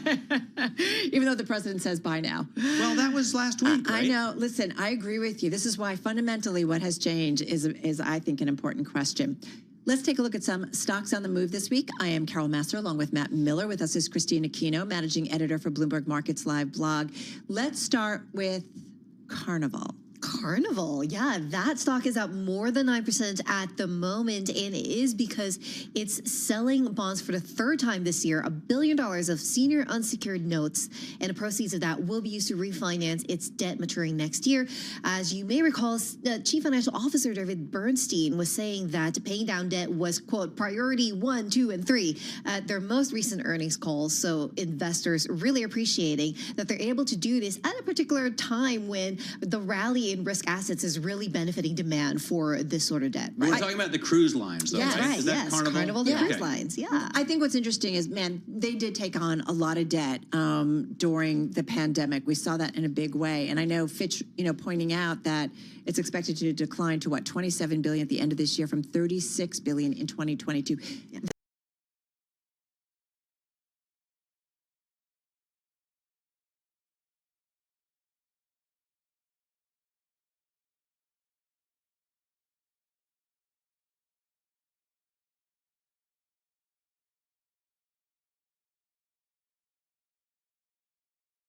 And NRG had an incredible deal today. Exactly. I looked at that, just 5 minutes into the trade, they were up 25%. And those gains haven't really let up at the moment, up more than 24%, and we're late into the day in trading. So yeah, a lot of investors really, really liking that deal. Just a reminder, they're agreeing to buy a fleet of natural gas-fired power plants for about $12 billion. This is essentially an AI bet, right? Because they're betting that the fuel will be crucial to meet the electricity demand from data centers. That's still a really hot part of the AI sector at the moment. And, with this purchase, NRG also saying that its adjusted earnings per share will now expand at 14% on a compound annual growth rate over 5 years, up from previously 10%. So, yeah, substantial gain there. And you can see why the stock is really soaring today. Can I just say one of the big themes at Milken, too, was the AI data center. People said, yep, they're still spending. They're spending like crazy. There, right? Because, so Mira Pandit today, she was fantastic on Bloomberg Surveillance, was saying that companies outside of mega cap tech stocks, outside of the AI spend, are not boosting CapEx, but rather buying shares back. So I thought that was really interesting. Everyone else, you have to pay for your data center, but everything else is optional, and maybe a CFO is going to prefer to buy shares. Right, if you have to make differences, right, or make choices. NRG, by the way, the #1 gainer in the S&P 500. Cigna going in the other direction today. Exactly. One of the stocks that is in the red at the moment, down more than 6%. And that's after President Donald Trump spoke earlier, proposing his plan to cut out the drug industry middlemen as a way to reduce drug costs. So very interesting, right? The president's executive order focusing not so much on the makers of these drugs, but the middlemen involved in the process of selling them and getting them to the public. And so now we have negotiating the pricing. Exactly. Like that's a big part of what they do. And that's part of what House Republicans are going to be trying to do. They're reviving measures that would primarily prohibit spread pricing, which is essentially pharmacy benefit managers profiting by paying pharmacies less than what they charge state Medicaid plans for medication. So, this was something that was considered by Congress last year, ultimately didn't pass, but maybe now with renewed efforts behind it, with the president throwing his weight behind it, possibly getting another shot there. And that's why we see CVS down as well. Cigna and CVS are two of the biggest losers on the S&P if you sort it by percentage terms. When Dave Ricks, who's the CEO of Eli Lilly, was on with David Rubenstein, he was saying the same thing. Like, it's not us, man. It's the middleman. You know, and Trump today also was referring to this magical middleman who's such a great businessman and makes so much money. I guess these are the middleman. All I know is you go to pick up a prescription or something, and then there's a coupon on this, and there's a deal on this, and it's like it's just kind of too confusing. crazy. It's too much for me. When I lived in Germany, I just moved back here in 2022. I would go to get my medicine at the pharmacy, and they would say €7.24. And I would say, is there some mistake? Can I not please pay you another few hundred euros? And no, that's just how much it was. So they did something right where we did something wrong. It's like a bunch of friends going out to dinner, and we buy every single time. Are you done? Are you done? Sorry. Okay, we got to kind of wrap. Christina Aquino, thank you so much. Really appreciate it. For more conversations like this, including the Matt Miller rant, listen to our Stock Movers podcast. It's 5-minute episodes, the biggest winners and losers in the stock market. You can find it on Spotify or anywhere you get your podcast. You know, I adore you. I adore you too. I would pay for your dinner every time, but not for the Rants Germans. Rants and all. All right, folks. For those who are watching on television, the close is coming your way. Matt and I, though, continuing here, got lots to cover on the markets on Bloomberg Business Week Daily.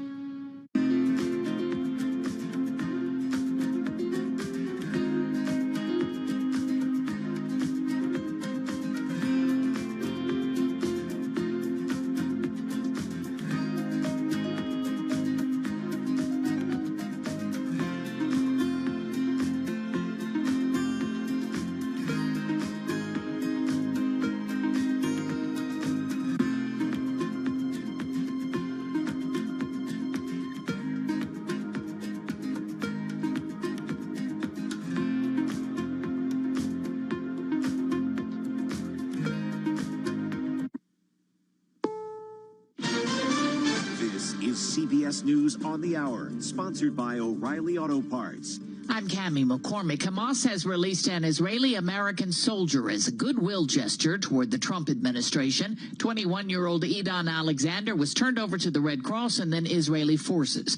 And reporter Robert Berger tells us the 21-year-old will need a medical exam. He has been held in a tunnel with very little air, no light, for almost 600 days. I believe it's 584 days. So we don't know exactly what condition he's in, but according to a first statement from the Red Cross, he's okay. He was just 19 when he was taken from his military base in southern Israel on October 7th. There are still dozens of hostages in captivity. Michael Berg lives in Tenafly, New Jersey, Alexander's hometown. There are 58 more hostages still there. Some are alive, some are dead, and we just want this over already. Pressure every congressman, every senator, anyone you can to try to get them home. President Trump is on his way to the region to meet with Gulf Arab leaders, but before leaving, he signed an executive order to lower prescription drug prices in this country. Matt Piper has that. President Trump says if drug makers do not lower prices within the next month, he'll subject them to steep caps on how much they can charge. Pharmaceutical companies make more than 2/3 of their profits in America, so think of that. With 4% of the population, the pharmaceutical companies make most of their money, most of their profits from America. That's not a good thing. He says some prices may be up to 90% lower, and if not, he'll use the power of the federal government to ensure the U.S. pays the same price as other countries. Matt Piper, CBS News. The U.S. and China have reached a truce in the trade war. The talks in Geneva were very friendly. The relationship is very good. We're not looking to hurt China. China is being hurt very badly. It's a 90-day pause, and that won't necessarily help businesses plan ahead. Analyst Javier David. The apocalypse has been postponed, but maybe not canceled just yet. Lots of caveats built into this. It's temporary. It's a 90-day pause. We could easily find ourselves back at square one. It's happened before. It could happen again. Ukraine says Russia launched a barrage of drones at Ukraine overnight, apparently rejecting an outright ceasefire, but Moscow says it will take part in peace talks later this week. Ukrainian President Zelensky. I will be in Turkey this Thursday, May 15th, and I will be waiting for Putin there, personally. And I hope that this time Putin will not look for reasons why he cannot do something. President Trump said today he'd fly there if it would help. On Wall Street, the Dow is up more than 1,000 points. This is CBS News.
In Asia, a dispute over a stolen statue has been resolved, as Steve Kathan reports. A 14th century Korean Buddhist statue was stolen from a Japanese temple nearly 13 years ago. It's now been returned following a long court battle between Japan and South Korea over its ownership. The gilt bronze statue of Bodhisattva, worship for mercy and compassion, is in a sitting position. It's about 20 inches tall. The thieves who swiped it eventually were arrested and charged. Then came the years-long dispute over the rightful owner. A South Korean temple contested it. Steve Kathan, CBS News. A dilapidated industrial site in the Czech Republic has been brought back to life as a museum of survivors. It's a former textile factory where German businessman Oskar Schindler saved 1,200 Jews during World War II. The museum is now dedicated to the Holocaust. I'm Cammie McCormick, CBS News. This is Bloomberg Business Week Daily, reporting from the magazine that helps global leaders stay ahead, with insight on the people, companies, and trends shaping today's complex economy, plus global business, finance, and tech news as it happens. Bloomberg Business Week Daily with Carol Massar and Tim Stenovec, live on Bloomberg Radio, television, YouTube, and Bloomberg Originals. All right, everybody, we are just about 55 minutes away from the closing bell on this Monday, May 12th. Tim Stenovec is off today. We're here in our Bloomberg Interactive Broker Studio. Matt Miller here. How does it feel like kind of open the market and then you're going to get ready to close it?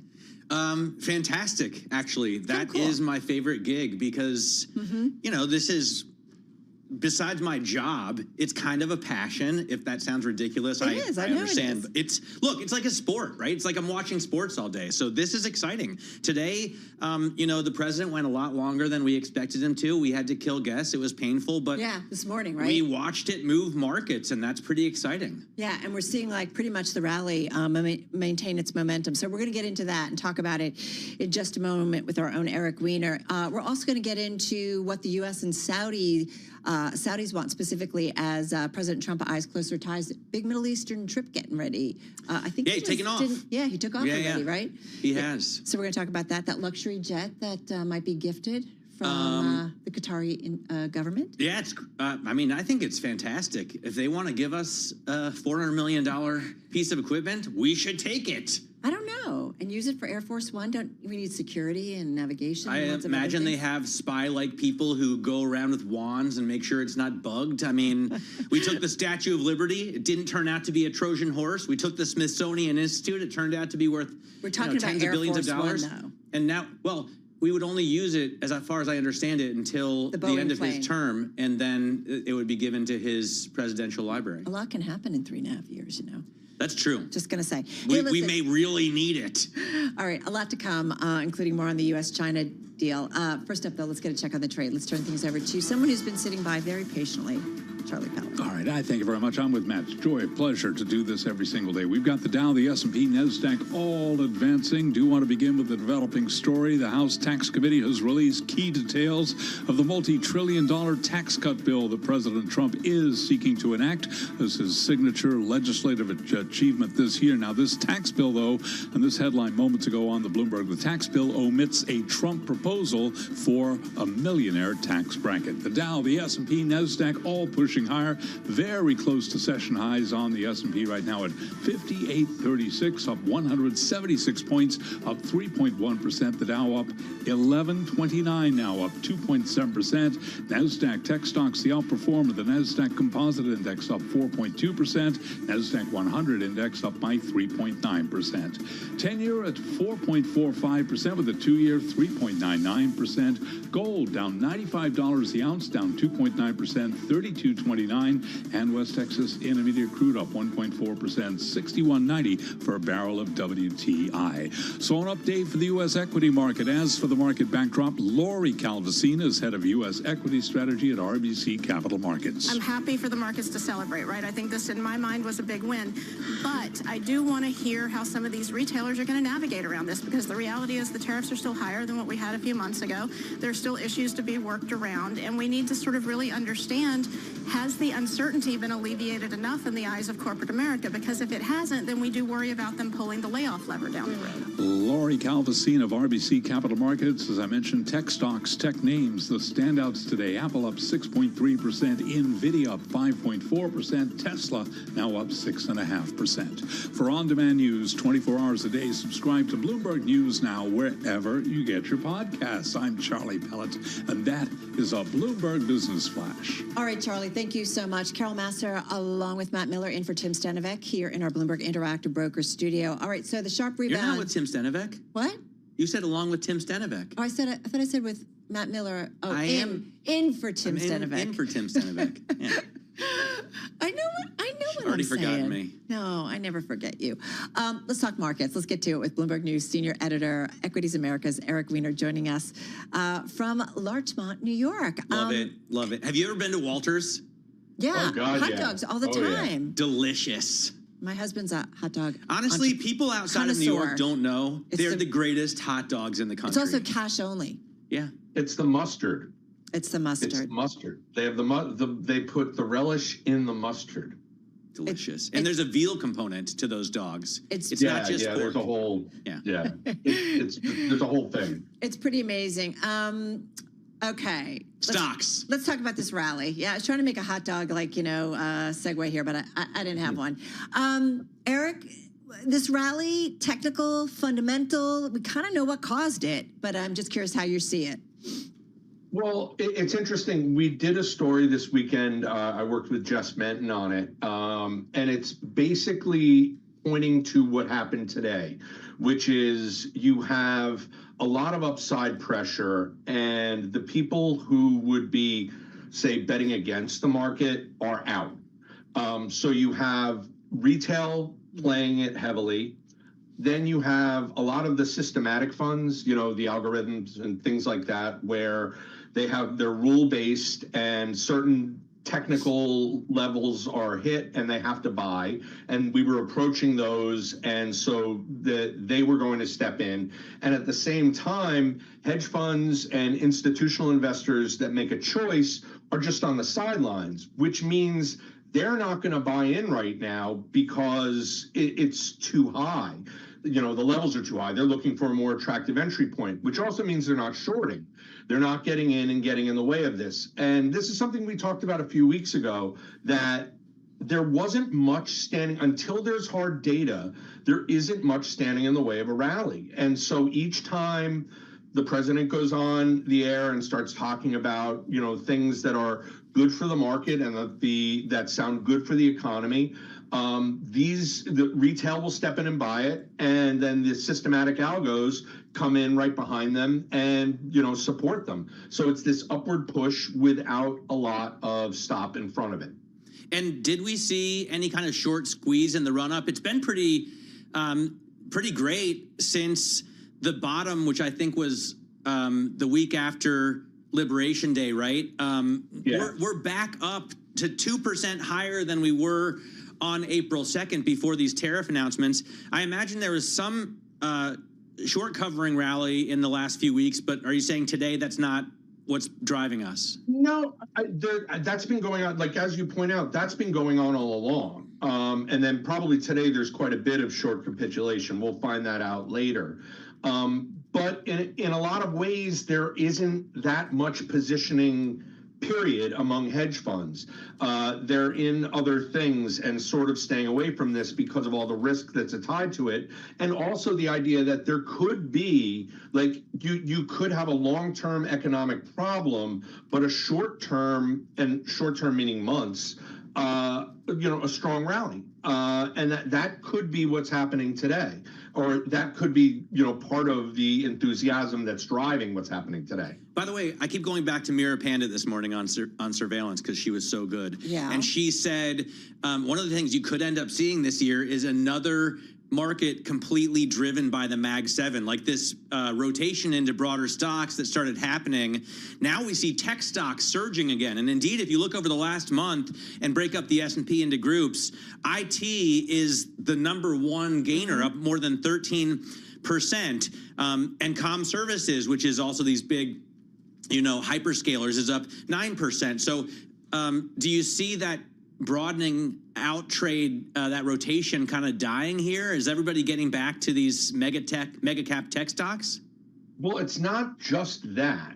Yes, I think that's a big part of what's going to happen. If you look at the Mag 7 right now, it's underperforming largely because of Tesla. But you still have Amazon down. You have Nvidia down for the year by, 8.5%. Apple's down 15%. Google's down 16%. These are numbers that, so if say the S&P 500 is close to flat for the year, which, it pretty much almost is. If those stocks are down, you have a lot of room to run. I mean, you just do. And these are the exact stocks that retail buys. So, yeah, I mean, the idea that like the Mag 7 could be what pulls this way forward is very realistic because there's room to go. And I would say if you look in the last month, I mean, you've got consumer discretionary up 12%, industrials up 11%, financials are up almost 9%, materials up almost 7%. So there's a lot. It's a little bit more broader, I guess, in the last month. Hey, I do. Tesla's part of that consumer discretionary. No. They're in that group, and they're up 26% in the last month. In the last month. So, yeah. Okay, in the last month. Hey, listen, Eric, I do wonder if the traders that you talk to, the investors, the folks on Wall Street, are they saying that we're now in the phase of the Trump administration where we get to the things that the market likes, like pulling back and finally, kind of easing off on the tariff things? We talked about the House bill. We got some information in terms of the tax bill. And then regulatory, we talked about that with Nancy Lazar, like all of these things that are supposed to be kind of a nice boost, certainly for financial assets here in the U.S. Actually, a lot of what we're hearing is very similar to what Lori Calvasina said that Charlie Pellet played, which is the idea that there's a lot of concern that the implications of the tariffs haven't hit at all.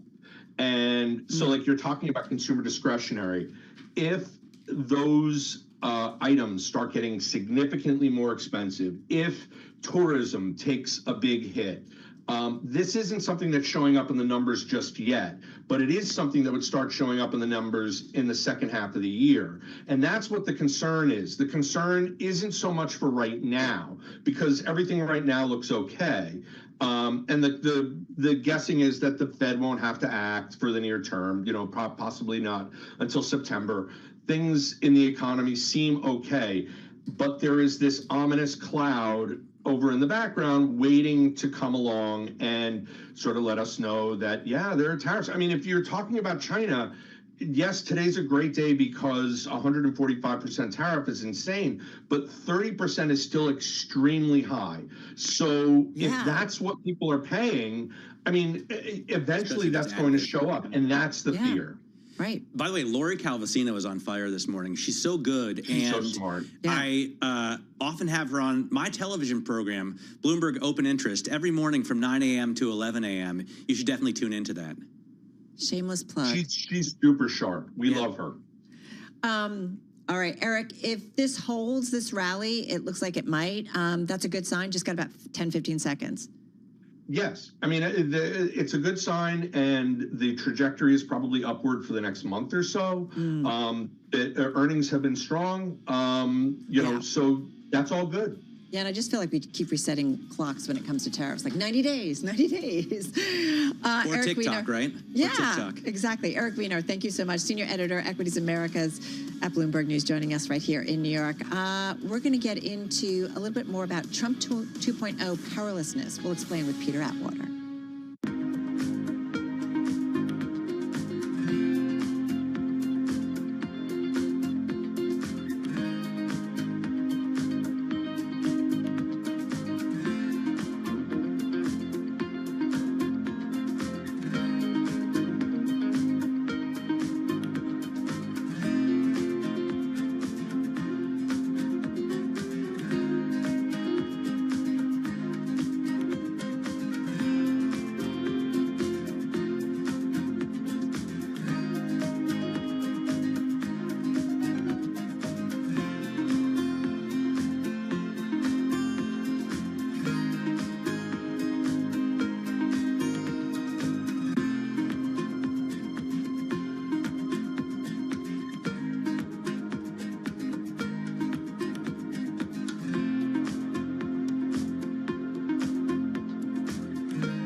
It's 3:21 on Wall Street. We do check markets all day long here at Bloomberg. 39 minutes to go ahead of the closing bell with the Dow, the S&P, NASDAQ 100 index, Russell 2000 all surging. Stocks are rallying on a U.S.-China trade truce with the S&P close to session highs now, up 3.1%, up 173. Right now, the Dow is up 1,100 points. That is an advance of 2.7%. NASDAQ surging 4.1%, with the Russell 2000 index up now by 3.5%. The 10-year at 4.45%, the 2-year 3.98%. Spot gold down $90 the ounce, down 2.7%. West Texas Intermediate crude up 1.3%, $61.80 a barrel. Bitcoin right now down 2.3%, 101,913 on Bitcoin. American aviation safety regulators have formed an emergency task force to address technology breakdowns that briefly blinded air traffic controllers guiding planes in and out of Newark in recent weeks. Acting FAA Commissioner Chris Rocheleau told reporters today that FAA personnel will be joined by experts from Verizon Communications and L3 Harris Technologies in that effort. Verizon down by 1.5%, L3 lower by 0.3%. The House Republican tax bill proposes raising the debt limit by $4 trillion, according to text of the measure. And the House Tax Committee is seeking to increase the state and local deduction and make official several of President Trump's campaign tax pledges in a multi-trillion-dollar package that will serve as Republicans' signature legislative effort. Again, with 37 minutes to go ahead of the closing bell, S&P now up by 3.1%. I'm Charlie Pellet. That is a Bloomberg Business Flash. All right, Charlie, thank you so much. Carol Massar, along with Matt Miller, in for Tim Stenovec on this Monday. Now, as we've been reporting, Charlie, also talking about what's going on in the trade, we see that Wall Street risk-on trade, once again, as the U.S.-China trade truce marks the end to an all-out tariff war, at least for now, that had threatened a global recession, and it has really kicked off a stock rally. It did also sink some of those defensive corners of the market, including bonds to gold and also haven currencies. Let's get into it on the trade, on the macro, and more. Always good to have with us. Check the pulse as he sees it is Peter Atwater, president of Financial Insights and adjunct lecturer of economics over at William & Mary, author of the book, The Confidence Map, Charting a Path from Chaos to Clarity. He joins us once again from Williamsburg, actually from Philadelphia, Pennsylvania, on this Monday. Peter, good to have you here. How are you? I'm doing great, Carol. How are you? I'm doing well. And it seems like, investors feeling a little bit more upbeat, although we keep questioning what macro or what fundamentally has changed at this point. What's the constructive takeaway and view that you believe that we should have on all of this as citizens and also as investors? Sure. So I don't know about you, but growing up, we played a lot of red light, green light in the neighborhood. and I feel like that is exactly what investors have been playing since the inauguration, that they're either all in or all out. And we're seeing them try to navigate it day to day. I can't imagine what it must feel like in the C-suite of a major multinational corporation in all of this.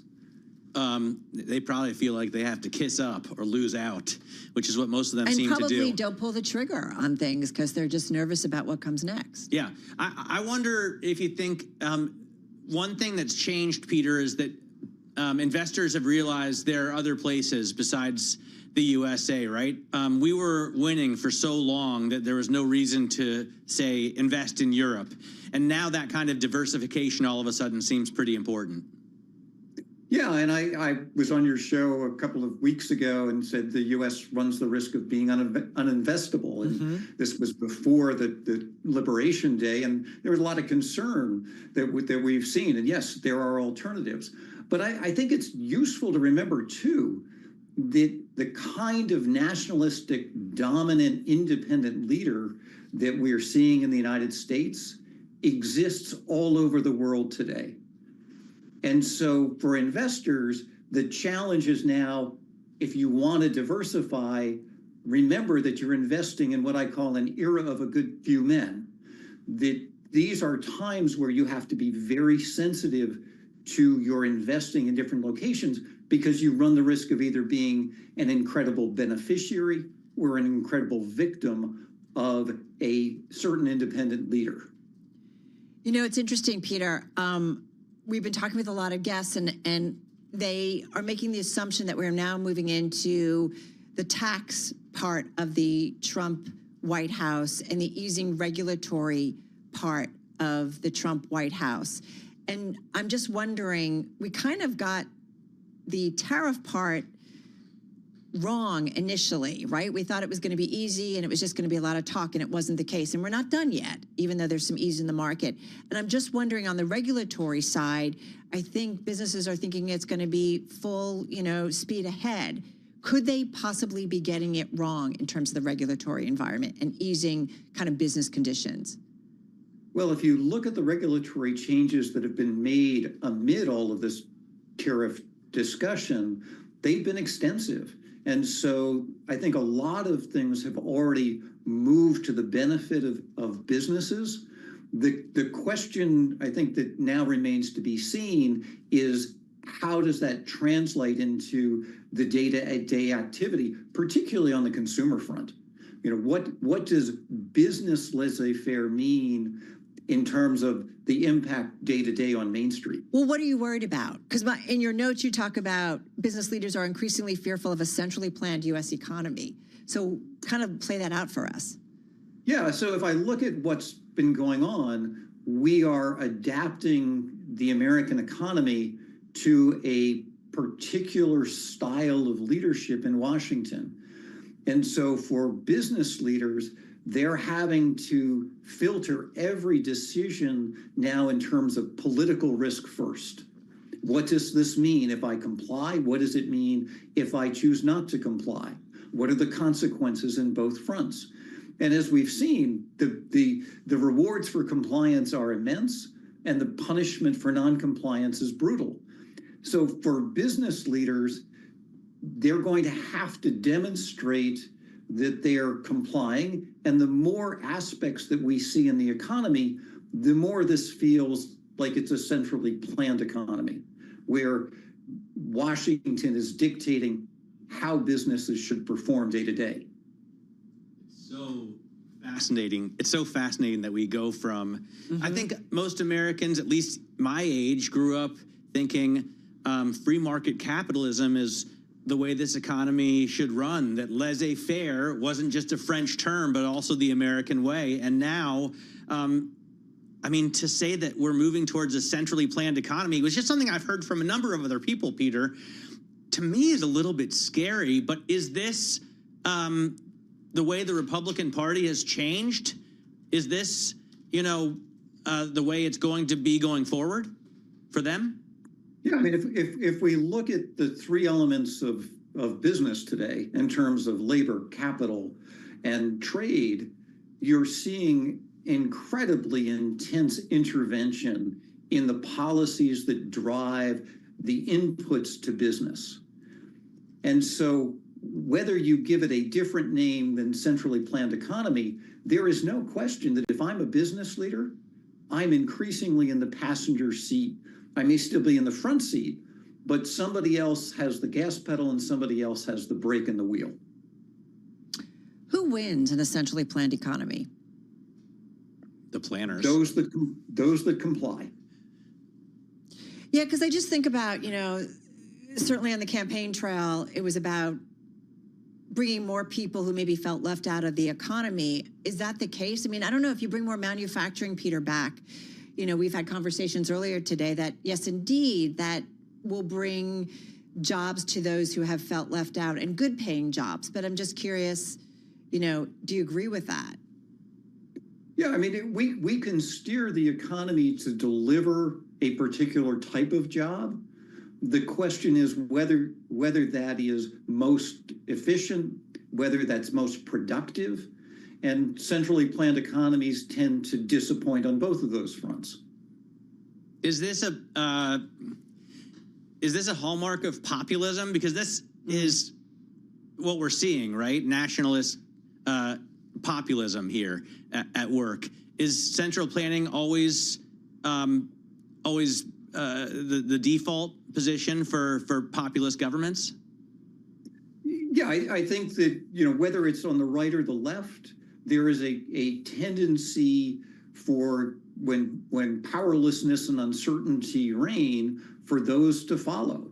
And what you have, as I said, across the globe today are dominant leaders seeking to form a national economy, a national political environment that is oriented around them. It's funny because I look at some of the bullet points in your note, and I think it makes me think of the Soviet economy, right?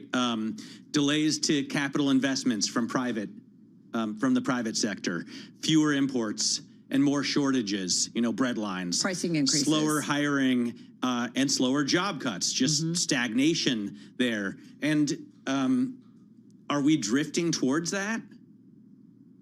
I think that what you're seeing is as business leaders strive to control the controllable, they're going to pull back on hiring. They're going to pull back on inventory. They're trying to do what they can in an environment that feels incredibly uncertain.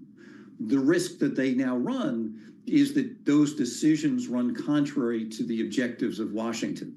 Where's the power of the investor in all of this, Peter? Because I think we've certainly seen it with the bond market, right? Sending very clear messages to the White House and the administration, and ultimately folks like, we assume, the Treasury Secretary responding to it with the president. But I'm just curious, where's the investor in kind of fighting back or pushing back on this? Well, in the same way that we've talked about, laissez-faire as being part of this capitalist system that we've been operating under, we've also had shareholder primacy. And so where is that investor? I think that investor is getting pushed further and further back in the line. At the same time, we've seen bond investors make noise, and I think that that's going to be a global concern. The United States is not the only one who has budget constraints that need to ultimately be addressed. So I think there's going to be a lot of tension between investors and national leaders moving forward. But you think that shareholders are less powerful? I mean, I guess these votes are usually controlled by large blocks, and that the bond vigilantes could still become active. Yeah, I think shareholders just watching what we've seen in the first several months of this new administration are clearly the tail to a dog. And so, and that again, they're going to have to understand that you will be a beneficiary or a victim. There's no moderate midpoint in that. All right, we're going to leave it there. Always thoughtful. Peter Atwater, thank you, as always, President of Financial Insights and Adjunct Lecturer of Economics at William & Mary, and author of the book, The Confidence Map, Charting a Path from Chaos to Clarity. I got to say, the last, one of the times he was on and he talked about the U.S. being uninvestable, kind of went viral on us, because I think it really caught everybody's attention. That happens to you guys on this program. We're really good. Yeah. Just going to tell you. The confidence map. Peter's really good, too. Hey, when we come back, we're going to talk about maybe how investing has been like playing video games. Our guest will explain. This is Bloomberg Business Week Daily.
It's 3:40 on Wall Street. We do check markets all day long here at Bloomberg. U.S. stocks ripping higher with the Dow, the S&P, NASDAQ all surging. Let's head right over to the first word breaking news desk for today's afternoon call.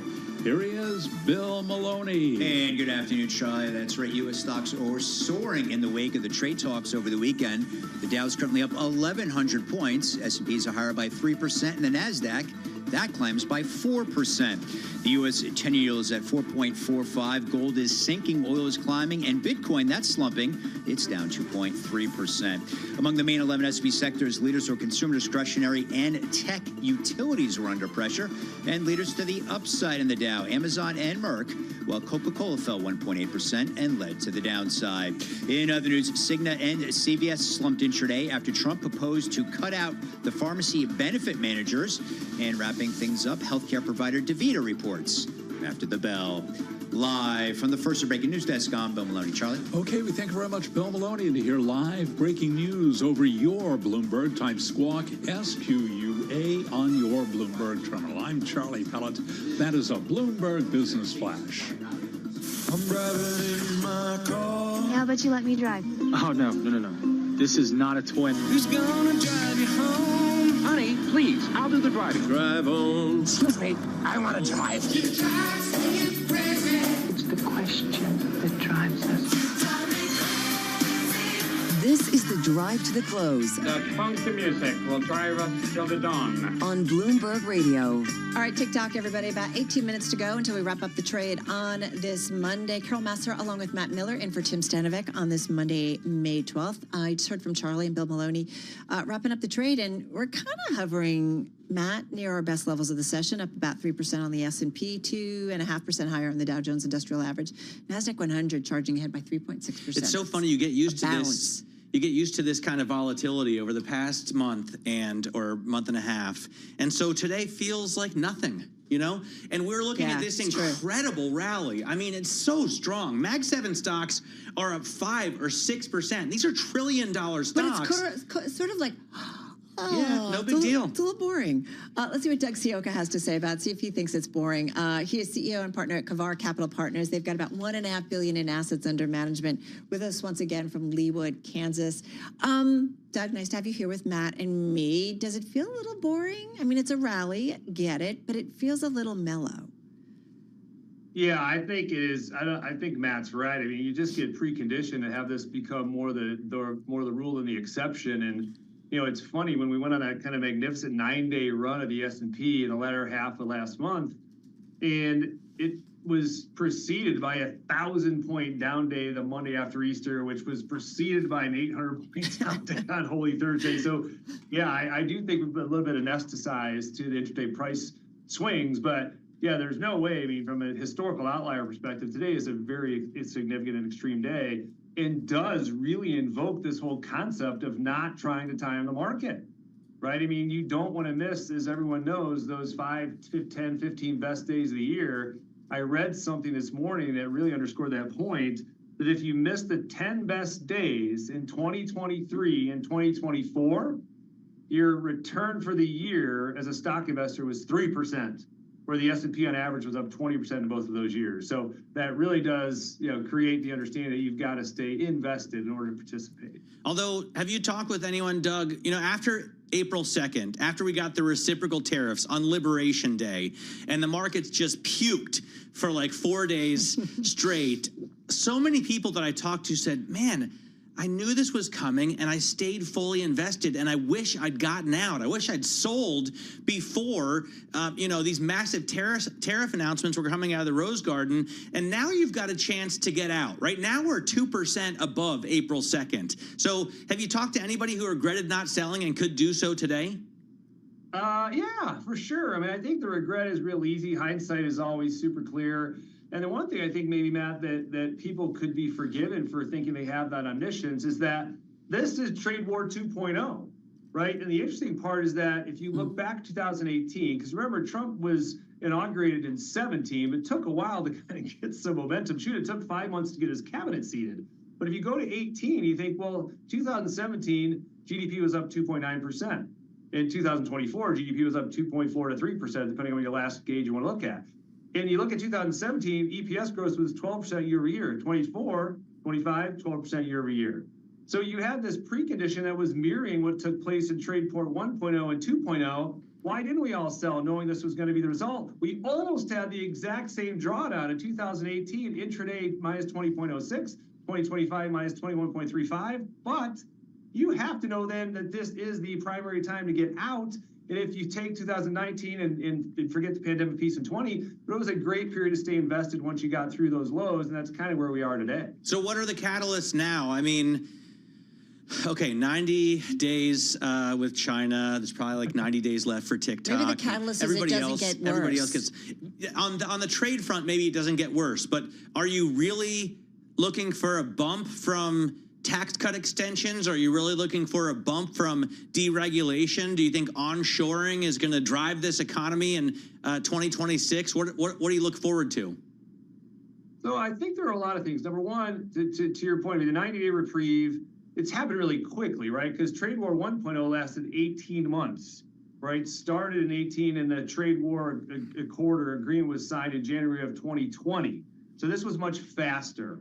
But if you do overlay the one differential from the other things I mentioned about strong earnings growth and strong GDP growth, 18 versus 25, we have a Fed that is not going to be raising rates. Right, in 2018, the Fed raised rates. That's a headwind. We have prospectively a tailwind. And how smart does Powell look by now at this point by waiting and not cutting when they met last week or a couple months before that? I thought that was brilliant. I think valuations, while full from a market cap weighted perspective, are still really attractive. Going into today, guys, 43.5% of the companies in the Russell 3000 are still down 30% from their 52-week high.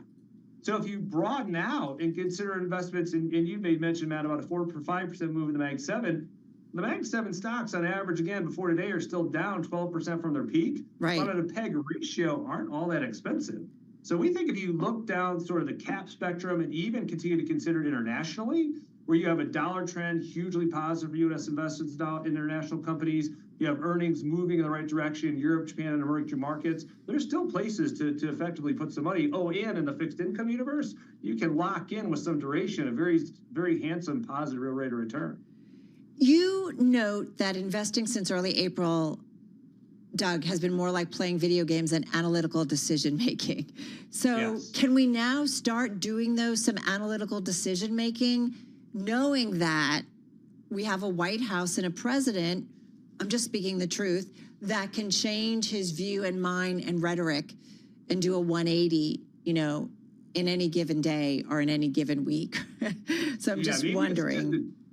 The great question, Carol, and maybe it's just a different type of video game. Maybe it's more like Minecraft and Frogger, where there is going to be a little invocation of some strategy. But I think when you go through periods like that, where trying to be effectively tactical is futile, you've got to fall back on the three primary activities that encompass a very responsible strategic allocation, right? There's still stuff to be done: tax loss harvesting, quality overhauling, emphasizing beta, right? If you do feel like, as I just mentioned, certain parts of the market are undervalued, cast a wider net instead of trying to be company or sector specific, because those are the areas where you stand to have asymmetric risk with whatever random Truth Social tweet that might be coming down the pike with God only knows what the catalyst would be.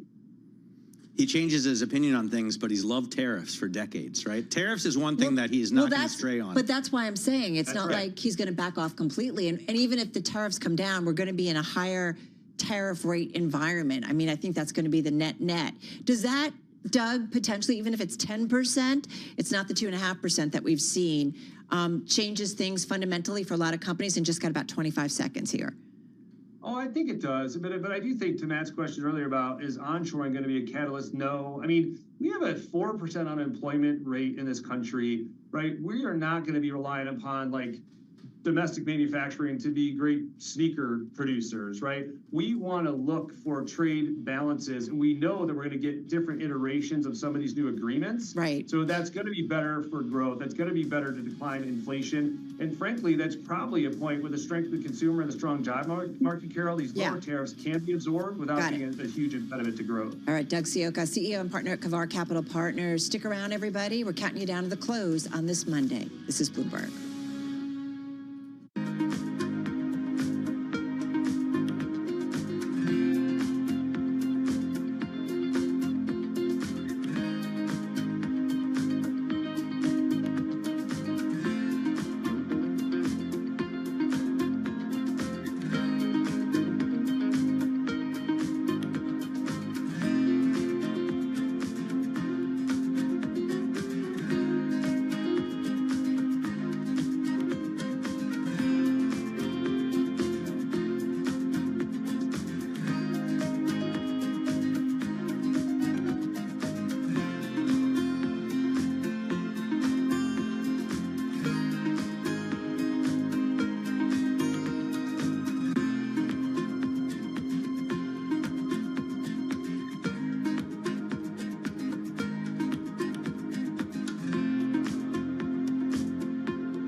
This is Bloomberg Business Week Daily with Carol Massar and Tim Stenovec on Bloomberg Radio.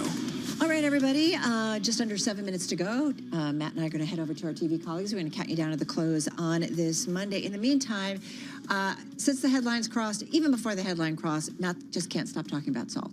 Well, I think it's really important. It know, for is. 104 years in this country, we had a state and local tax deduction, and it was key to not only stopping double taxation, which should be an anathema to Americans, but also to kind of equalizing the burden on people who live in higher cost regions. So, as we know, President Trump put a $10,000 cap on the state and local tax deduction in 2017. And you know, with the critics have TCJA. said that basically they're subsidizing us for like being able to kind of deduct more. Although, well, that's silly, right?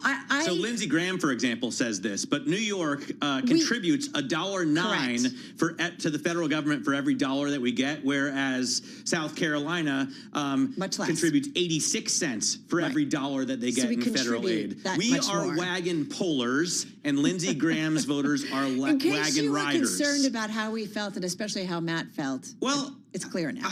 Look, I'm this not is how it is.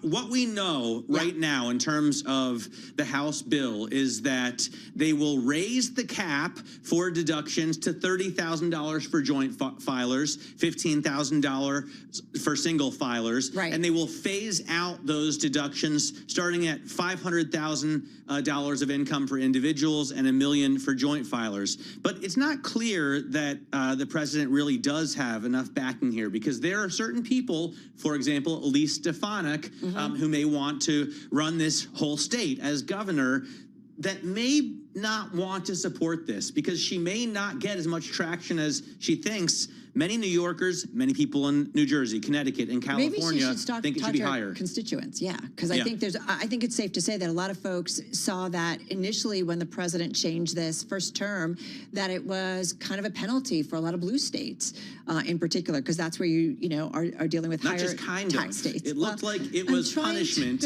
for voting against the president. You never know what the motive is. Come on, let's be fair. Let's be fair. I'm just saying, though, there was a conclusion by many. The main problem that I have is when you start taking in tax revenue like this, even if it's supposed to be on a temporary basis, it always ends up permanent, right? So, and that just drives me crazy because we are taxed enough.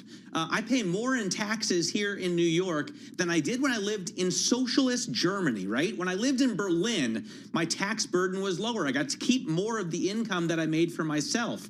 There are a lot of people in this country that are paying, when it's all in, right, property tax, sales tax, many would say 50% of their income. And I feel like there's some level of unfairness about that, right? You should be able to keep far more than half of the spoils of your labor. So much so you get a lot more services. I don't know, as you go around the here country. than in Berlin. I know definitely not the case. I know right? you're not going to say that because I know you talked about because I had free, fantastic health care, amazing child care that starts at 1 year old. Whereas in this country, when we move back here, I'm looking for a daycare. And is somebody texting me, emailing me? Oh, maybe Matt should go back to Germany. No, they're not. They're not. It was a great place to live. But I'm an American at heart. We were talking about Walter's hot dogs. That kind of thing is really important to me. It's great. It's great. I mean, I don't know. We pay a lot of taxes here, and we pay a lot in tolls on streets. There's a lot of money that goes out. We also, waste a lot of money. We spend way too much. So it'd be great if we could get that part under control. But we shouldn't, I don't think, be raising taxes even more. Yeah. All right. So we'll see what happens, right? This is step one, laying it out. We'll see how it lays down or comes down in terms of Congress and how everybody feels about it. Expect some stiff opposition from lawmakers in some states. As you mentioned, New York, New Jersey, and California, right, who want a full repeal of the cap. And who are contributing a lot more to the federal government than they're getting. It's a little expensive over here.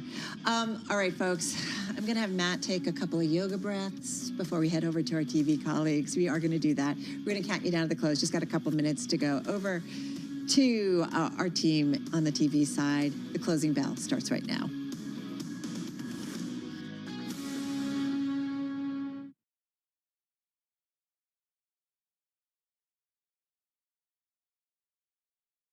Starts with our global simulcast. Starts now. Closing Bell, Bloomberg's comprehensive cross-platform coverage of the U.S. market close starts right now. And right now, we are 2 minutes away from the end of the trading day. Romaine Bostic here with Alex Steele, taking you through that closing bell. It's a global simulcast, and it starts right now with Scarlett Fu in the TV studio, Carol Masser in the radio booth, and Matt Miller filling in today for Tim Stenovic as we welcome our audiences across all of our Bloomberg platforms, television, radio, our partnership with YouTube, looking at what, at least for right now, Carol Masser, appears to be a bit of a round trip when it comes to financial markets, and S&P up 17% off of those April lows, and NASDAQ up 22. Yeah, like Liberation Day never happened. Hey, Mag 7 really outperforming today. All of them up in today's session, up about 5.6%. Our own Eric Weiner, though, reminding us that you take a look at a lot of the individual names, still down a lot for the year, and the group is still down. Tim, did I just say that? Yeah, you called me Tim again. Wow, that hurts. That hurts. The group is down about 7.5% year to date. Matthew Miller. They forget about the first husband so quickly, right? I'm so sorry. Yeah, no, this rally has been, I think, a really quiet rally. I was anchoring the opening bell this morning on Bloomberg Open Interest every weekday from 9 to 11, and you really didn't feel the excitement. You didn't feel the exuberance of a 3%, of a 4% gain, and yet it's held for the entire day, and the volume is up as well. I mean, it's not like it's a slow trading day. We're looking at 10% more volume than we have had over the last 30 days on average. So I guess we're just getting used to this kind of volatility.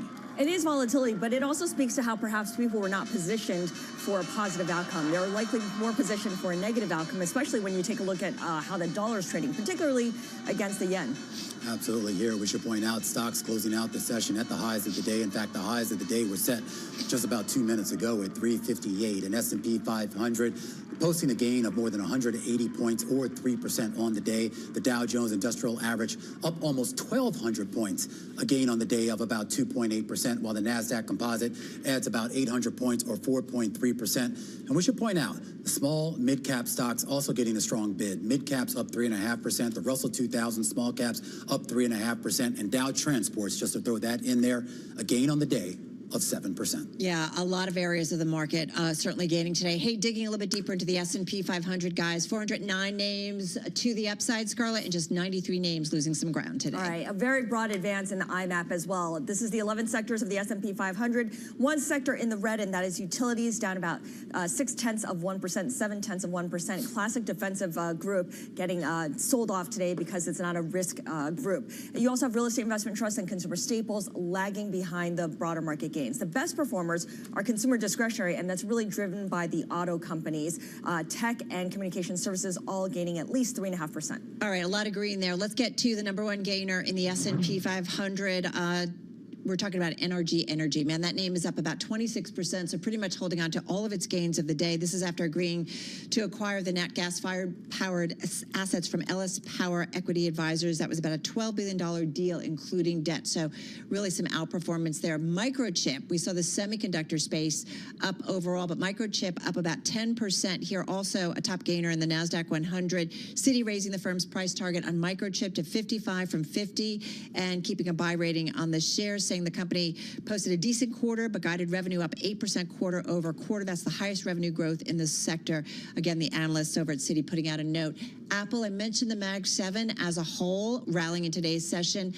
Apple up about 6%. This is after the Wall Street Journal came out and said the company is considering raising iPhone prices, so that was certainly a catalyst. And Shopify, just had to mention, up almost 14%. This is after the NASDAQ announced late Friday after the close that the company would replace MongoDB in the NASDAQ 100 prior to market open on May 19th. So a bunch of gainers here. Over to Matthew Miller. I'm looking at the losers today, and for much of the day, Newmont Mining was at the bottom of the list of the S&P 500. I don't think it closed as the biggest loser, but with gold down in the last 3 trading sessions, about $200, you could see why Newmont would sell off. Cigna and CVS are both owners of PBMs, pharmacy benefit managers, which means they are the middleman that Donald Trump was talking about this morning. He said he wants to cut out the drug industry middleman as a way to reduce drug costs, and as a result, those shares getting sold off pretty hard. They were,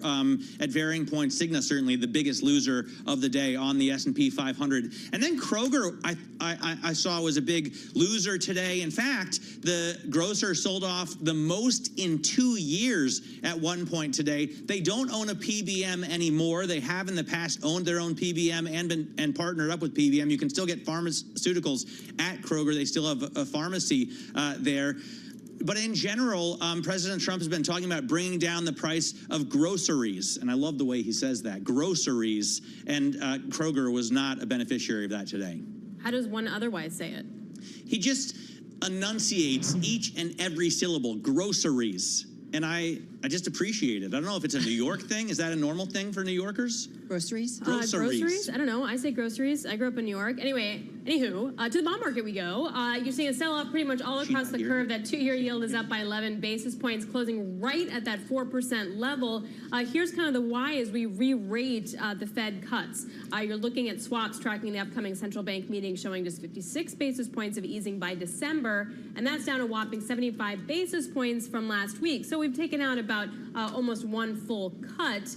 But again, it all feels like it's TBD. That front end is very much where all the whippy action is going to be, guys. And this gets to an idea of whether the market rally, the equity market rally, is also a bit of TBD. We talk about this idea of a new bull market sort of taking a foot, at least for the NASDAQ 100. And you look at what rose today, a 7% gain in this Philadelphia Semiconductor Index. But at the same time, you had that 7% gain in Dow Transport. So you had a lot of sectors today that, at least in the eyes of investors, seem to be getting more of a long-term reprieve, whether it's chip stocks, whether it's in the travel space or in the consumer durable space. Absolutely. There's still a lot of uncertainty, right? I was thinking about what David Bahnsen just told Alex and Romaine about how before, when you had 145% tariffs on Chinese imports, that was basically a trade embargo. Now you have some trade. It's not back to what it was. So something is better than nothing, but there's still a lot of question marks, and it's not like companies are going to be rushing to offer new updated guidance. Yeah, well, in terms of guidance, we're going to get some reads on inflation this week, CPI and PPI, and so we'll see whether or not the Fed's going to be in a little bit of a trickier situation, because even if the tariffs aren't as onerous as it seems to be going, especially when we look at what's going on between U.S. and China, we are going to be in a higher tariff environment. And so what does that mean overall for inflation longer term? I'm just curious, though, too. I mean, we're also going to get some earnings reports this week, including from Walmart. I think we get a lot more in terms of the retail space the following week, but you do get some companies that are going to have some insights into what's going on with trade and whether they were impacted, like a Walmart, like a Cisco, and a few others that I'm forgetting. I think Birkenstock is in there. Oh, Deere, that's the one I was thinking of as well. Yeah. Well, we were talking with Nancy Lazar earlier. Just thinking about that. And she was saying you won't. She doesn't think you'll see a recession. She's pretty optimistic about this, but she does think you'll see a freight recession. And our own Bloomberg Economics geoeconomist Jennifer Welch said that even with tariffs at only 30%, there could be a 60% drop in shipments from China. And then lastly, I just want to add that Wendy Cutler this morning from the Asia Society, she worked with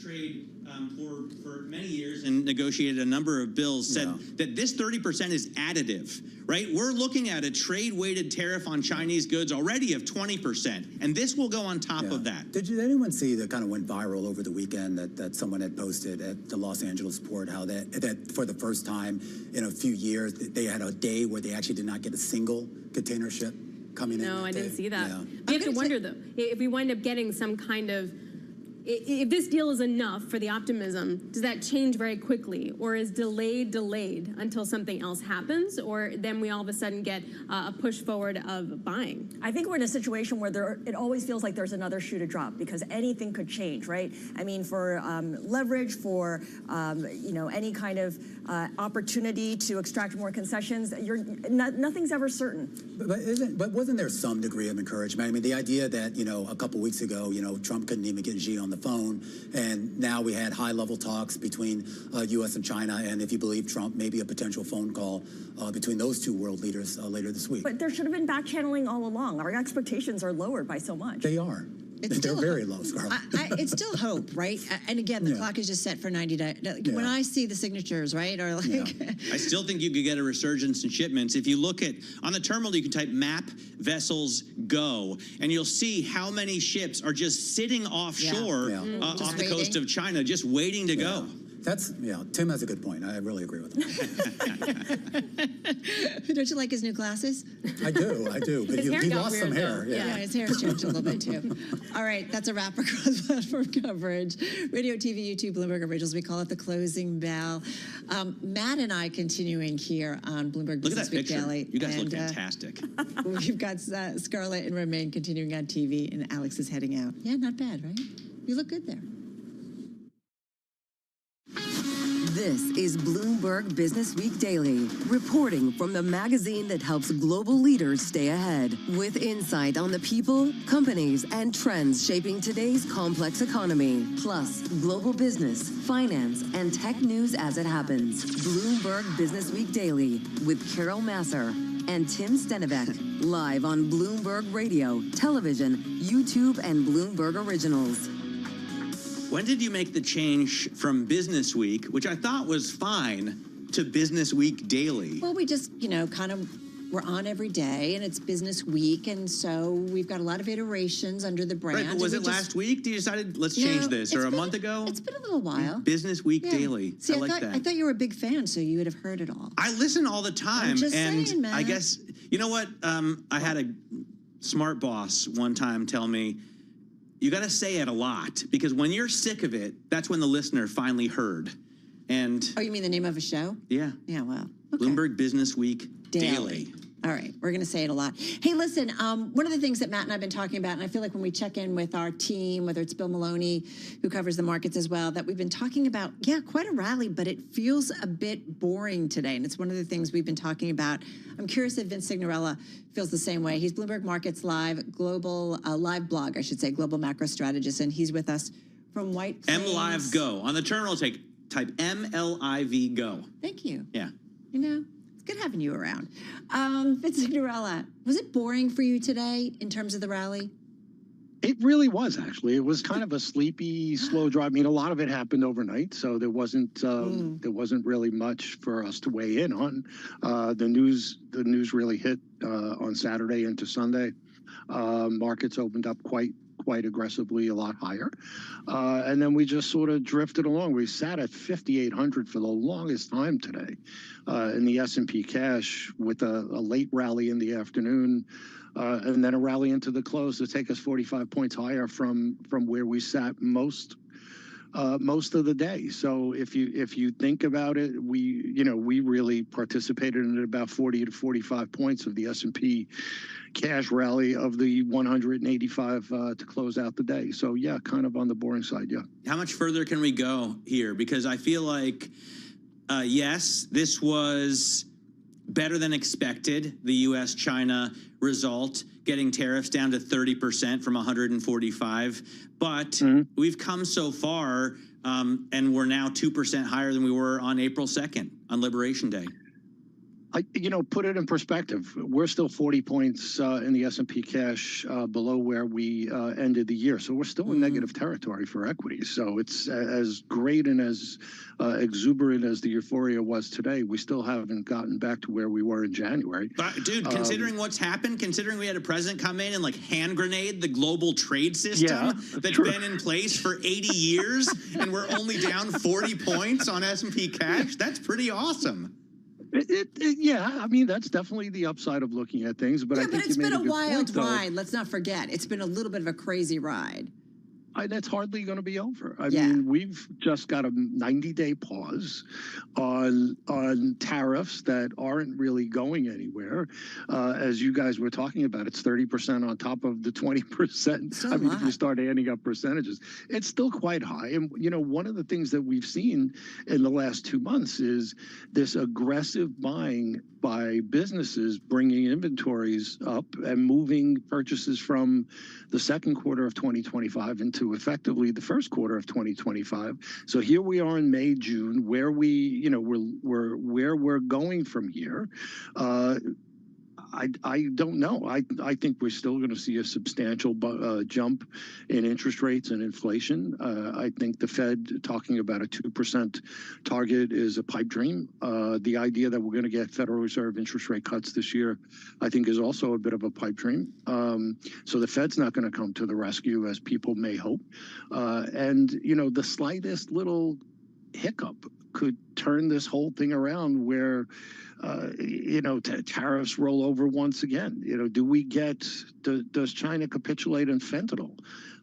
Probably not really. So is that something that's going to turn things around again afterwards? Isn't that a conundrum? Why do the Chinese insist on manufacturing this poison for U.S. consumption? Like, It's a great question. Is it like Schadenfreude, Vince? I think it's an incredibly good question. Is it that, you want to be a conspiracy theorist? It's their, way to undermine the United States and be the next global power, both economically and militarily. I do a whole have show no on that. idea. I do want to get back to your Fed comments, though. It makes though. no sense, though, Vince, why do you think the Fed's not going to cut? I mean, if we see inflation remaining anchored, and I guess it would with tariff reprieves everywhere for 90 days on repeat. Maybe it's their like opium war on us. Like you think about like, no, I don't. Dude, I think it's fascinating. I don't get it. No, I know, Yeah. but it's just interesting. Like you think about, I mean, China's been around. You think about that civilization for a long, long time. Longer than us? I don't know. Sorry, I'm just, this is what happens when you Google. It's something that, look, let's get back to the Fed. Okay. Vince, why do you think the Fed's not going to cut this year? I mean, I would have the same question to people who think they are going to cut. Why would they cut? Interest rates are not going to go down. Inflation is not going to go down. There's unless you see a complete turnaround in economic growth, and what you're talking about today is reducing tariffs, which means you would expect economic growth to pick up going into the third quarter. Why would you have any reason to move if you're the Federal Reserve, where you'd want to just keep your hand on the tiller, keep it steady, and give yourself all the options in the world? Especially if you also anticipate that there could be, some tax easing and some money that kind of getting thrown into the system, right? Yeah. Increasing the liquidity. Totally. Why wouldn't you, Very as good the point. Fed, just saying, no, we're just going to wait and ride this out, right?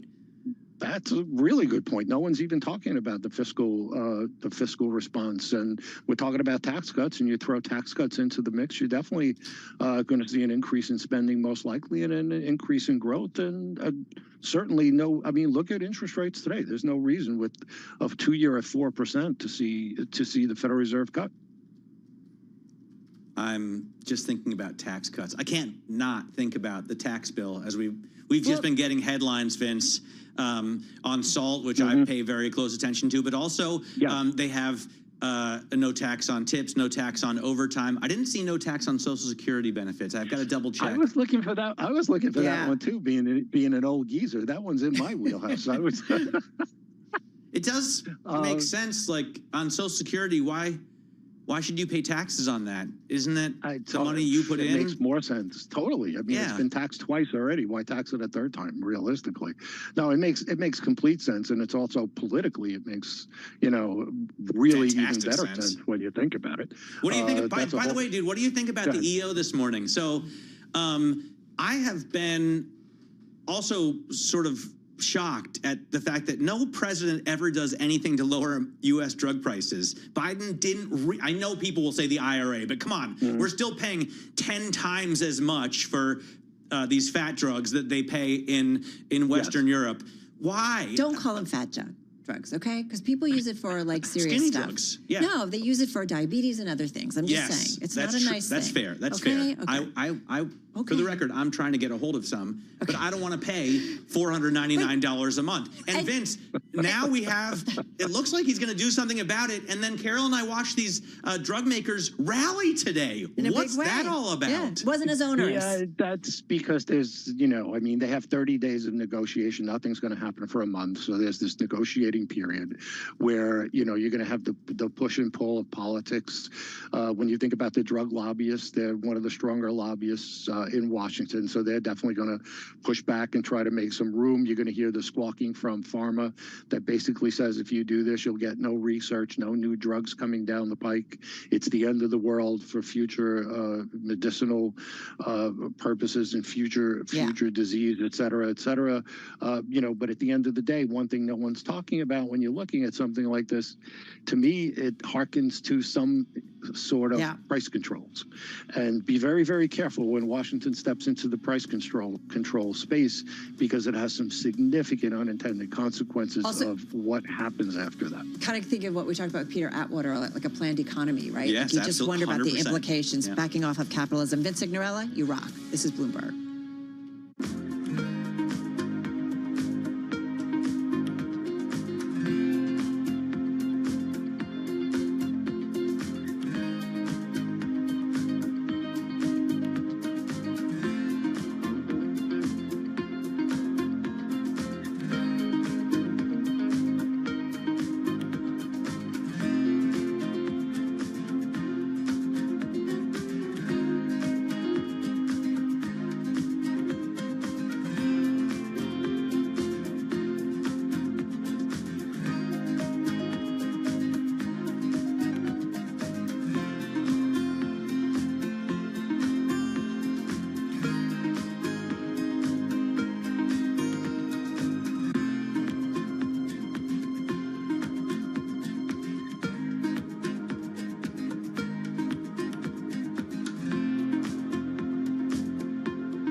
It's 421 on Wall Street. We do check markets all day long here at Bloomberg. The Dow, the S&P, and NASDAQ all surged today. Stocks closed at the best level of the day, right to the numbers, with the S&P today up 184.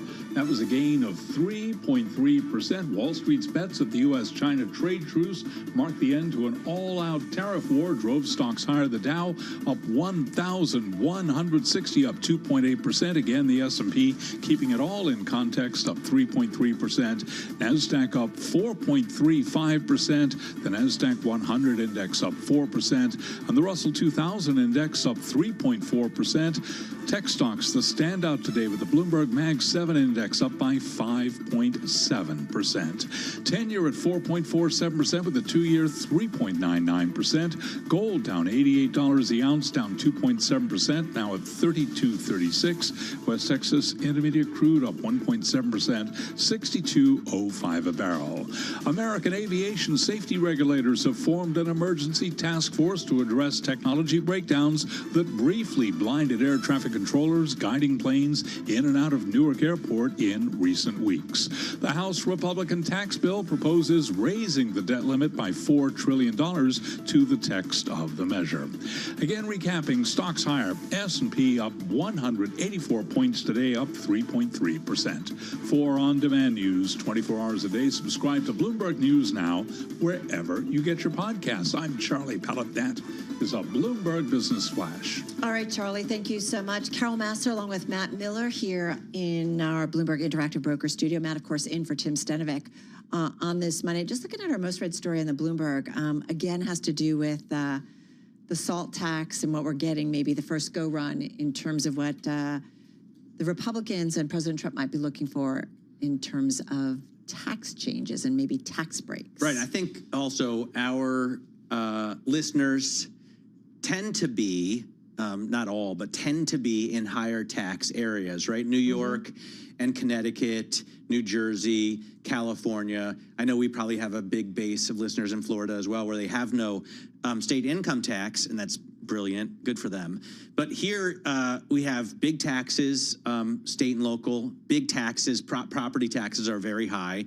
So people are paying really close attention to see what the Republicans will put in this bill. And right now it looks like $30,000 combined. So that's a joint filing couple can deduct up to $30,000 in state and local taxes from $10,000. That was the limit from the 2017 CGA. And in some ways, maybe that's even better than before 2017, because before that, there was no cap. For 104 years, there was no cap on state and local tax deduction. It was an American thing. It was a way to avoid double taxation. But we did have the AMT, right? Which hurt a lot of Americans. Right. I have a sister who used to like crank on it. It's the worst, right? But even if you could have deducted, 60 grand or 120 grand on SALT, you had the AMT blocking you. So in this sense, maybe it's a little bit better. You do have these SALT deductions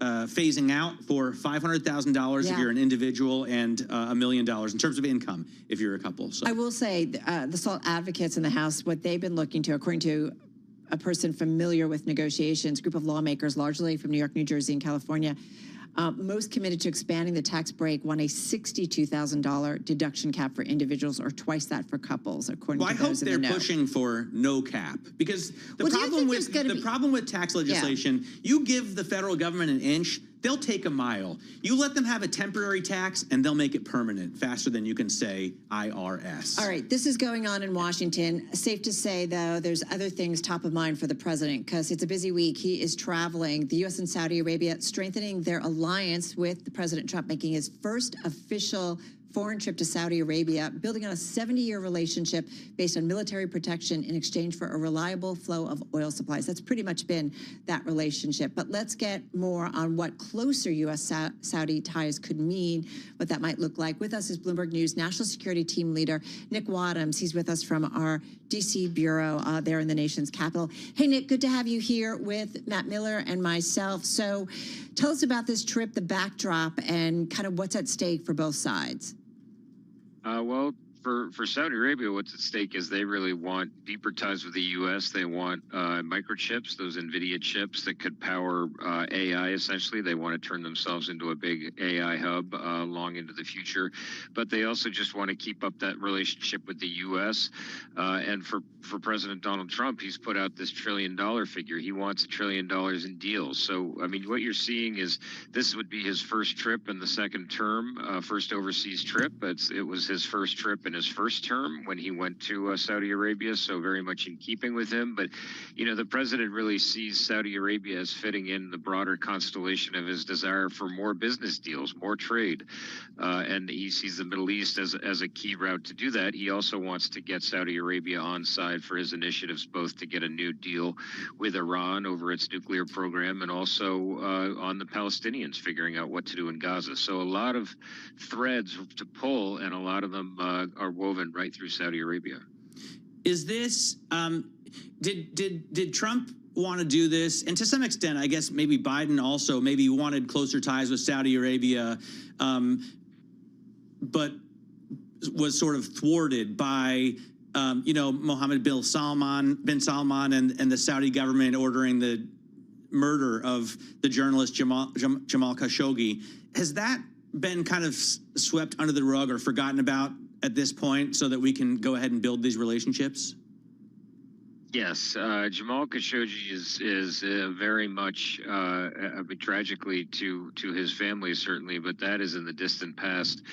For the Trump administration, you'll recall that Trump initially distanced himself, and his Secretary of State Mike Pompeo had some stern words for Saudi Arabia, but they were patching up that relationship. Then Joe Biden eventually came to realize that the U.S. needed Saudi Arabia too much. So there was that famous incident where Biden met Mohammed bin Salman and wouldn't shake his hand but gave him a fist bump.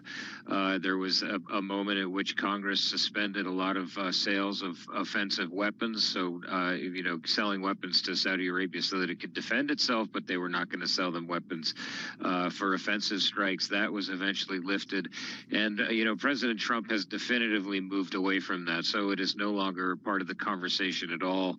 Instead, there's much more focus on business ties, on deepening those ties in technology. Saudi Arabia wants a nuclear program, a civil nuclear program. They want all sorts of unresolved questions around enrichment of uranium and how much they'd be allowed to do there. So a lot of issues for them to talk about, but human rights will not be on the agenda. Hey, I do wonder if on the agenda will be China, and is a strengthening relationship between the U.S. and Saudis a way of pushing back against China's move into the Middle Eastern region? Yes, I mean, that's the broader context. I don't think it's going to be, you know, absolutely at the top of President Trump's mind, but certainly there have been inroads by China in recent years into the region more broadly, and also into Saudi Arabia. They had floated the idea of conducting some oil transactions in yuan, for example. And, you know, but what I think you see there more is Saudi Arabia, when it wants to get the attention of the United States or feels that it is not getting sufficient partnership or commitment that it wants from the president, then you start to see these stories about Saudi Arabia drifting closer to China. Mm-hmm. Certainly they're going to do what's in their own interests, but there is a push and pull there, but there's no question that the U.S. is more broadly the strategic partner of choice for Saudi Arabia. They very much want to keep it that way.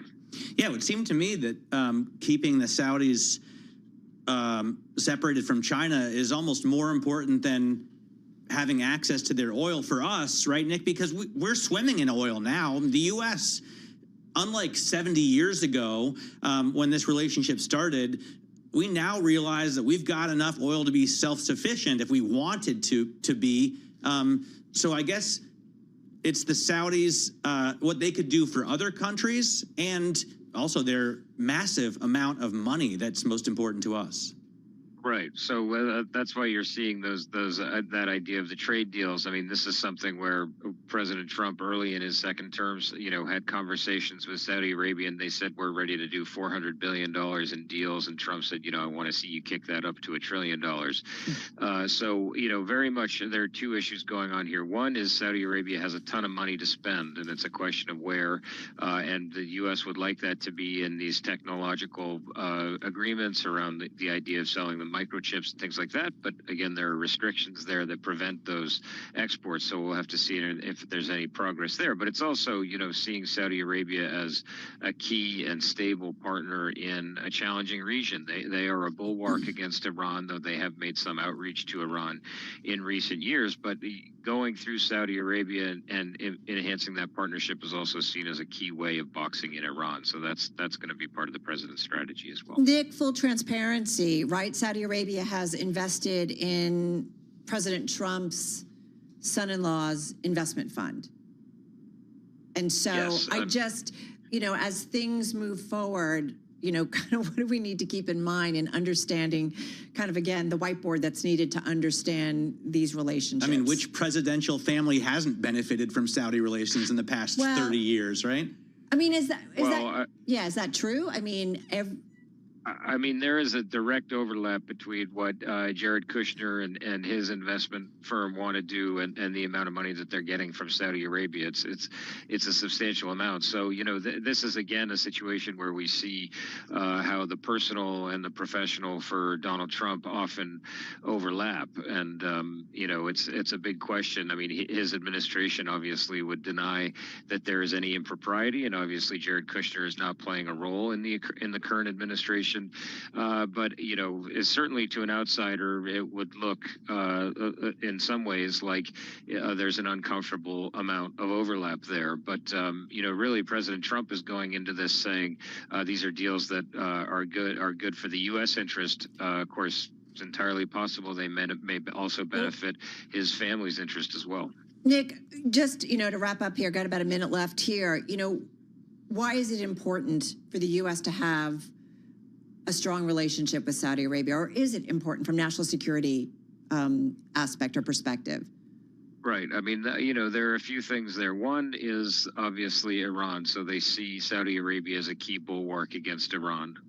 And that's a huge priority. But there's also the question of Israel and the Palestinians. There had been a conversation going that was actually disrupted by the October 7th attacks to have Saudi Arabia grant diplomatic recognition to Israel. And, Saudi Arabia's buy-in on any potential long-term deal over what to do with Gaza is considered to be crucial. If they stand in the way and say, no, we are not going to allow a deal unless it creates a Palestinian state, that's going to cause a lot of problems for Donald Trump. So if he can figure out a way for Saudi Arabia to give some greater legitimacy to Israel by recognizing it diplomatically and then playing a role in some sort of agreement for the future of Gaza, that's absolutely crucial. I mean, the U.S. cannot get that, cannot put leverage on Israel, cannot get buy-in from the Palestinians unless they have buy-in from Saudi Arabia as well. So a lot of, just like Trump's foreign policy, Israel's foreign policy runs through Saudi Arabia too. All right, so a lot can come out of this, and so we'll be watching, certainly for headlines off of the meeting. Hey, Nick Wadhams, thank you so much, as always. Bloomberg News National Security Team Leader here at Bloomberg News. Nick Wadhams joining us from D.C. He's got to be on your dinner guest list, right? #1 dinner guest. I love Nick. Like, that's the guy you want to sit next to, right? Totally. All right, coming up, we're talking about that luxury jet that could come from the Middle East to the president.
It's 4:40 on Wall Street. We do check markets all day long here at Bloomberg. The Dow, the S&P, NASDAQ all writ higher on this Back to Work Monday, with the S&P closing at the best level of the session.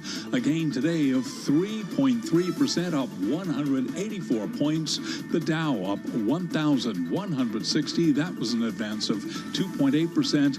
NASDAQ was up 4.35%. The Bloomberg Mag 7 Index, big day there, up 5.7%. The 10-year, 4.47%, with the 2-year, 4.00% now on the 2-year. Spot gold down $89 the ounce to $32.35, down 2.7%. And West Texas Intermediate crude up 1.7%, $62.07 a barrel. Bitcoin, meanwhile, down 1.7%, $102,535 on a Bitcoin. So stocks higher today on bets that the U.S.-China trade truce marks the end to an all-out tariff war. Again, the S&P up 184, up 3.3%. Doug Sioka, CEO and partner at Kavar Capital Partners, right here on Bloomberg Business Week Daily, says days like this are why you don't want to try to time the market. You don't want to miss, as everyone knows, those 5, 10, 15 best days of the year. I read something this morning that really underscored that point, that if you miss the 10 best days in 2023 and 2024, your return for the year as a stock investor was 3%, where the S&P on average was up 20% in both of those years. Doug Sioka of Kavar Capital Partners. President Trump says he spoke this morning with Apple CEO Tim Cook just as the iPhone maker was reported to be considering price increases later this year. Apple, part of today's big tech rally, the stock up 6.3%. Among some of the other tech names that surged today, NVIDIA up 5.4% and Tesla up 6.75%. For on-demand news 24 hours a day, subscribe to Bloomberg News Now, wherever you get your podcasts. I'm Charlie Pellet. That is a Bloomberg Business Flash. All right, Charlie, thank you so much. Well, President Trump today at the White House earlier saying, and this is a quote, "It's not a gift to me, it's a gift to the Department of Defense." And this is following some news over the weekend that officials from the U.S. and Qatar, I like Qatar, and President Trump did say Qatar as well. My understanding is you can do it, I think, either way. Well, I guess you can go both ways if you like. Potato. Yeah. Qatar. Anyway. I also say Kiev, by the way. It's 2 syllables. It is Kiev. Yeah. It's not Kyiv. I don't like that. Okay. Yeah. Okay. Well, anyway, after Qatar acknowledged they were discussing an arrangement in which Qatar would offer a luxury Boeing 747-8 jumbo jet for use as Air Force One. The aircraft would act as a bridge before Boeing delivered a pair of new jets being outfitted to Pentagon specifications that would be Air Force One. And, we've done the stories about the president being a little bit frustrated with the current presidential aircraft. With more on what we know, where we are in all of this, let's head to Washington, D.C. and to Bloomberg News White House correspondent Stephanie Lai. All right, Stephanie, this is a story that, my husband was like hey, did you see this yesterday? Where are we? What do we really know about this luxury jet that may be a gift from Qatar or Qatar, whichever way you'd like to say it? Thanks for having me. Well, as of right now, we don't know a whole lot.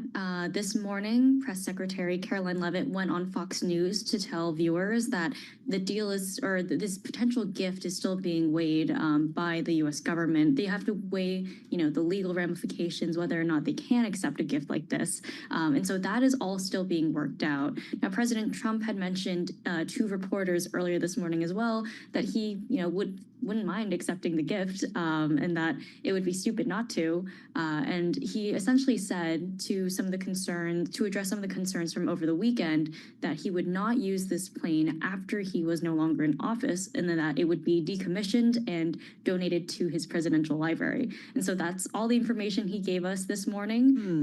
We're still tracking developments, but as of now, that's sort of where the administration has landed. I mean, he also said it wouldn't be a gift to him personally.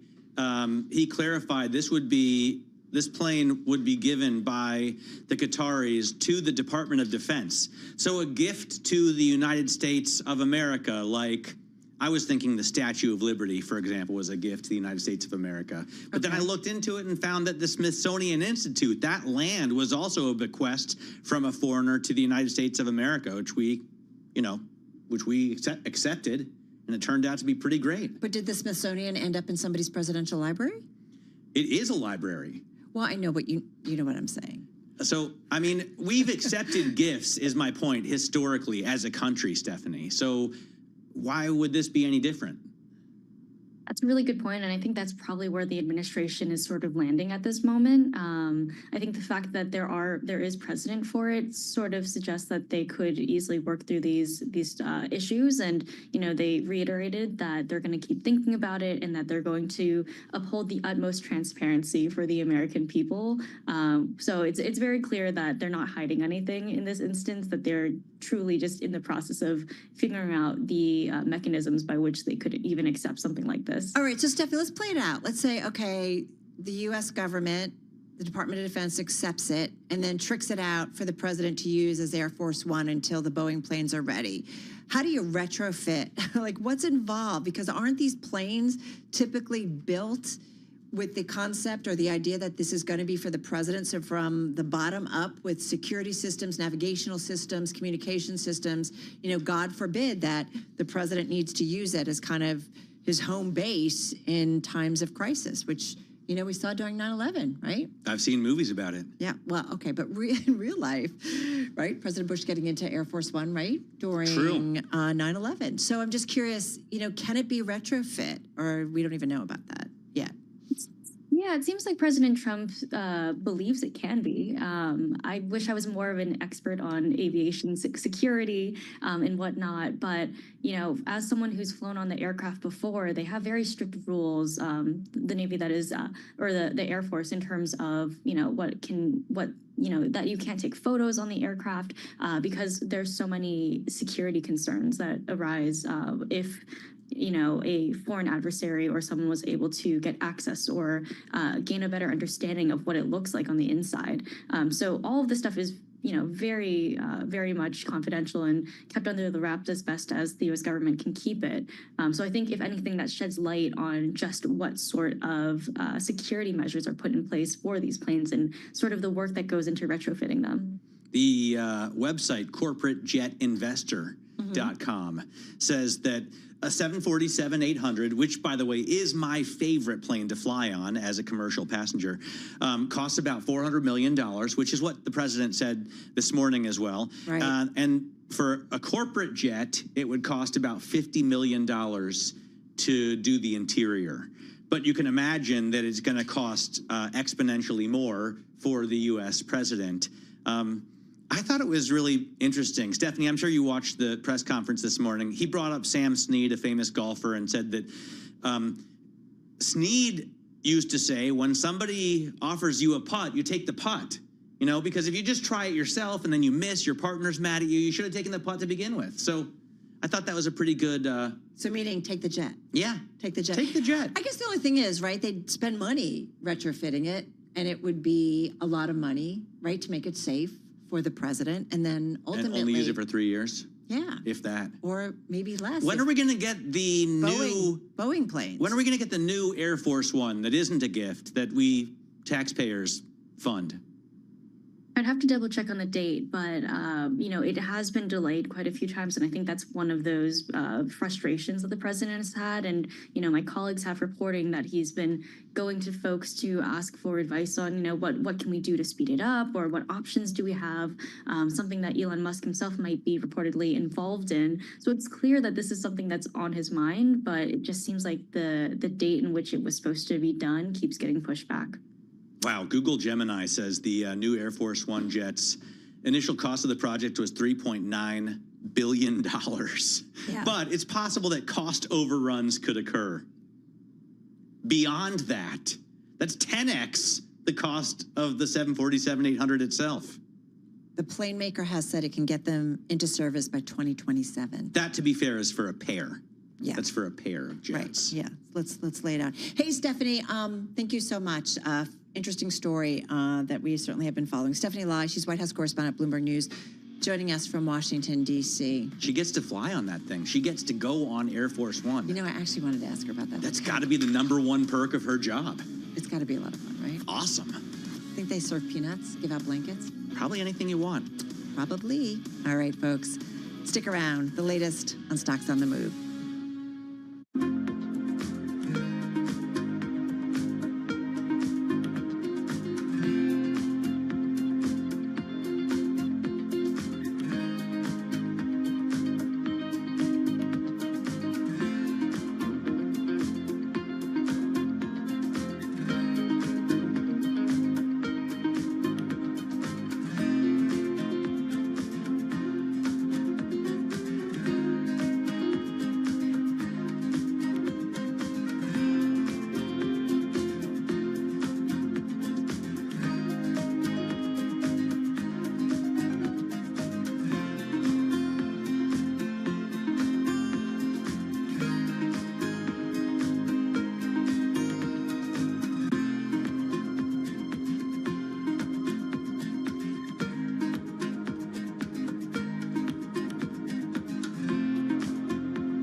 You're listening to Bloomberg Business Week Daily with Carol Massar and Tim Stenovec on Bloomberg Radio.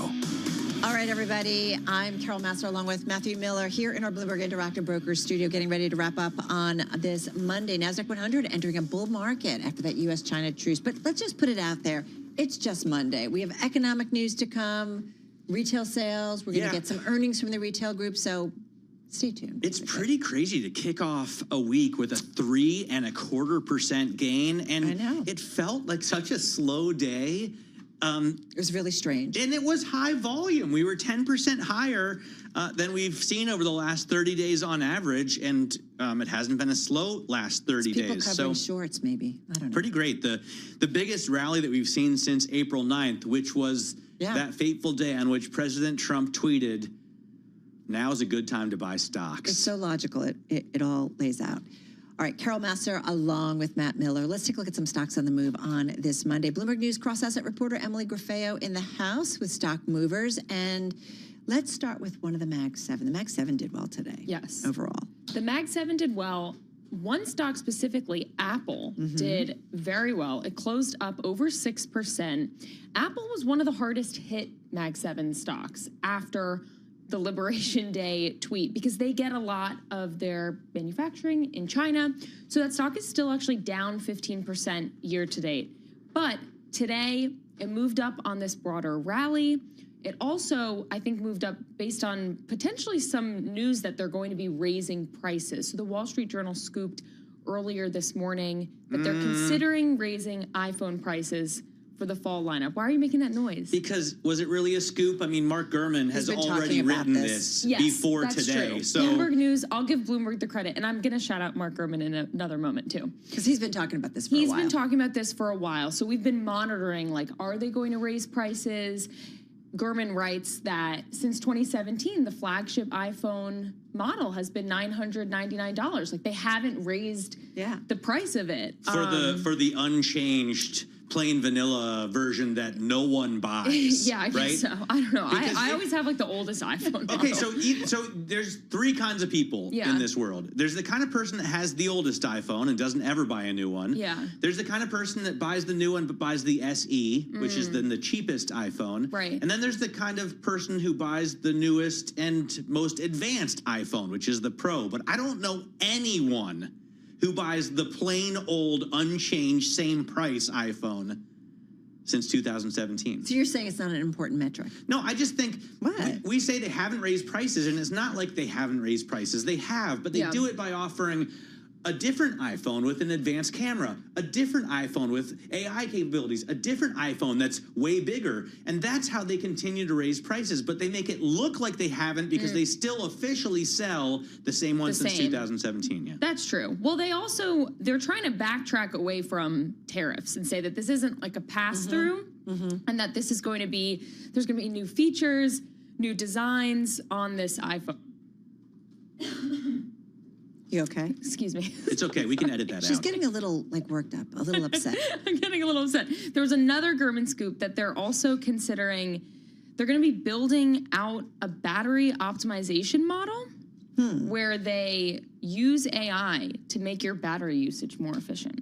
Hallelujah. But I would say overall the move was really related to just positive tariff developments. I would say so too, right? Their exposure in a big way. By the way, our producer, Elizabeth Sedran, said she actually does buy the plain vanilla entry-level iPhone every time. So I bet there's more. Now I do know someone who does that. I bet there's more Elizabeth Sedrans out there that do the same thing. I'm just going to say, I mean, not like her, but, similar. No one is like her. No, there is no one like her. Eli Lilly. Let's talk Eli Lilly. Healthcare stocks went on a ride today. They were lower initially. It was wacky, sector. It was I'm just wacky. going to put it out there. But the most recent news is that Trump said Eli Lilly is not going to be tariffed because the pharmaceutical company is building in the U.S. So earlier he had said he had plans to order a cut in U.S. prescription drug costs by mandating that Americans pay no more than people in countries that have the lowest price. So drug costs lower, not good for pharmaceutical stocks. But then there was a turnaround, and we saw Eli Lilly finish the day up almost 3% right now.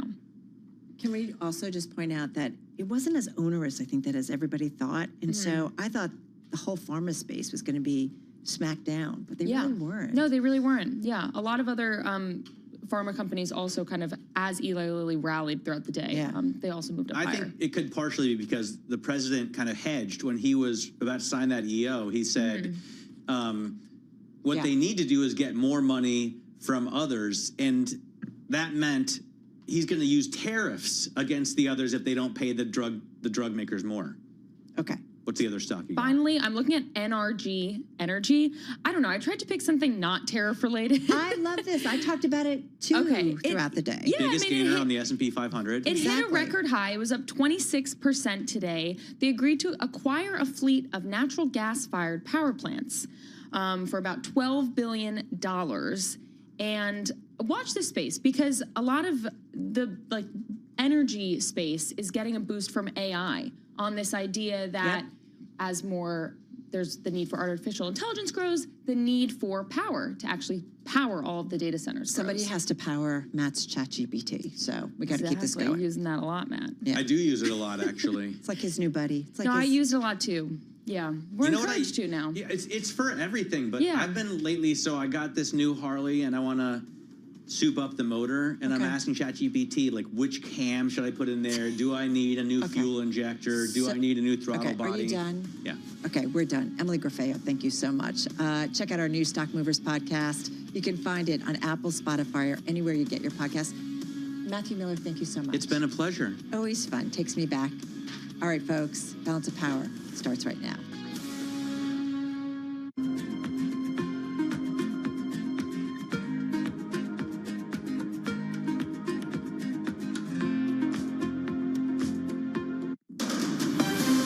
From the world of politics to the world of business, this is Balance of Power.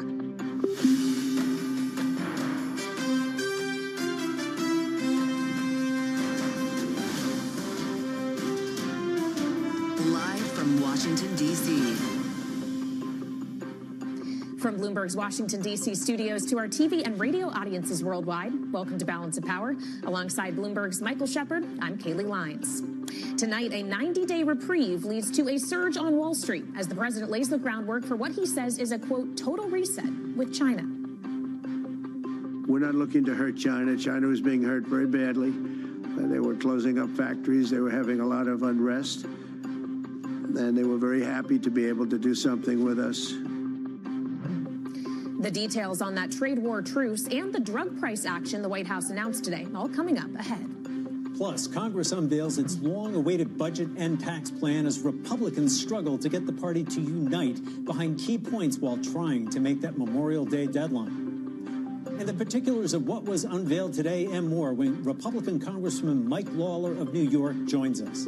And as we get the first images of the last American hostage freed by Hamas today, President Trump heads to the Middle East and floats a detour to Turkey on Thursday for potential peace talks between Russia and Ukraine. We're joined by former Defense Secretary Leon Panetta for a look at what we can expect. But we begin tonight with a look at what we saw today. Markets reacting quite positively to the trade talks in Geneva, Switzerland this weekend between the U.S. and China, which saw tariffs brought lower. As a result, stocks went higher. And joining us now from worldwide headquarters in New York is Bloomberg's Romaine Bostick. And Romaine, we're now handily above the levels where we were just before Liberation Day on April 2nd. Yeah, I mean, quite astonishing when you think about it. And you think about all the pessimism that was in this market in that first week of April. Remember, stocks effectively, as a group, hit a bottom right around April 8th. So just a few days after that April 2nd Liberation Day announcement. And you started to see bids come back in that really began to accelerate when it became clear that there was a potential here for a bit of a détente with some of our big trading partners. Of course, the big question mark was China, and we finally got progress on that over the weekend, and now Trump teasing the possibility for a call with Xi Jinping sometime this week. The S&P gaining more than 3%, the NASDAQ composite up 4%, the Philadelphia Semiconductor Index gaining 7%. Similar gains you saw out there in Dow Transports, which includes a lot of those industrial companies as well as a lot of airlines. And effectively, you now have a market that has priced out the worst case scenarios and has taken us back to levels that we were at back, well, in late March, maybe early March, depending on the particular indice. But that doesn't mean we're completely out of the woods, Kaylee. There are a lot of people now just trying to figure out whether this rally is sustainable. I want you to put up just real quickly what we saw today in the drug and pharmaceutical space. President Trump today talked a lot about potentially bringing drug prices down, and we saw a rally in that space despite the fact that a lot of people said we should have seen a decline. But that optimism, once again, has to do more with that sort of easing of trade, of this trade war, or the potential easing of that trade war, and that provided a big lift for those stocks. But nowhere do we see as big of a lift than in the toy space, Kaylee, because, of course, when you look at names like Mattel and Hasbro, you're talking about companies that are heavily reliant on a Chinese supply chain, and the potential reprieve there put a big bid under those stocks. Mattel rallying 10% here on the day. The best day for that stock going all the way back to February of this year. Hasbro up 7%. But take a look at Funko. 46% gain on that stock. Biggest one-day gain. You know, those are little bobbleheads, Kaylee. One day you're going to be famous enough where you're going to get one of those bobbleheads as well. That stock getting a big turnaround from where it was just a few weeks ago. Oh, well, I'd buy a Romaine Bostick bobblehead, that's for sure. Bloomberg's Romaine Bostick, thank you so much, joining us live from New York. And now we turn our focus to Capitol Hill. The House Ways and Means Committee just a few hours ago releasing its draft bill to enact President Trump's tax cut proposals.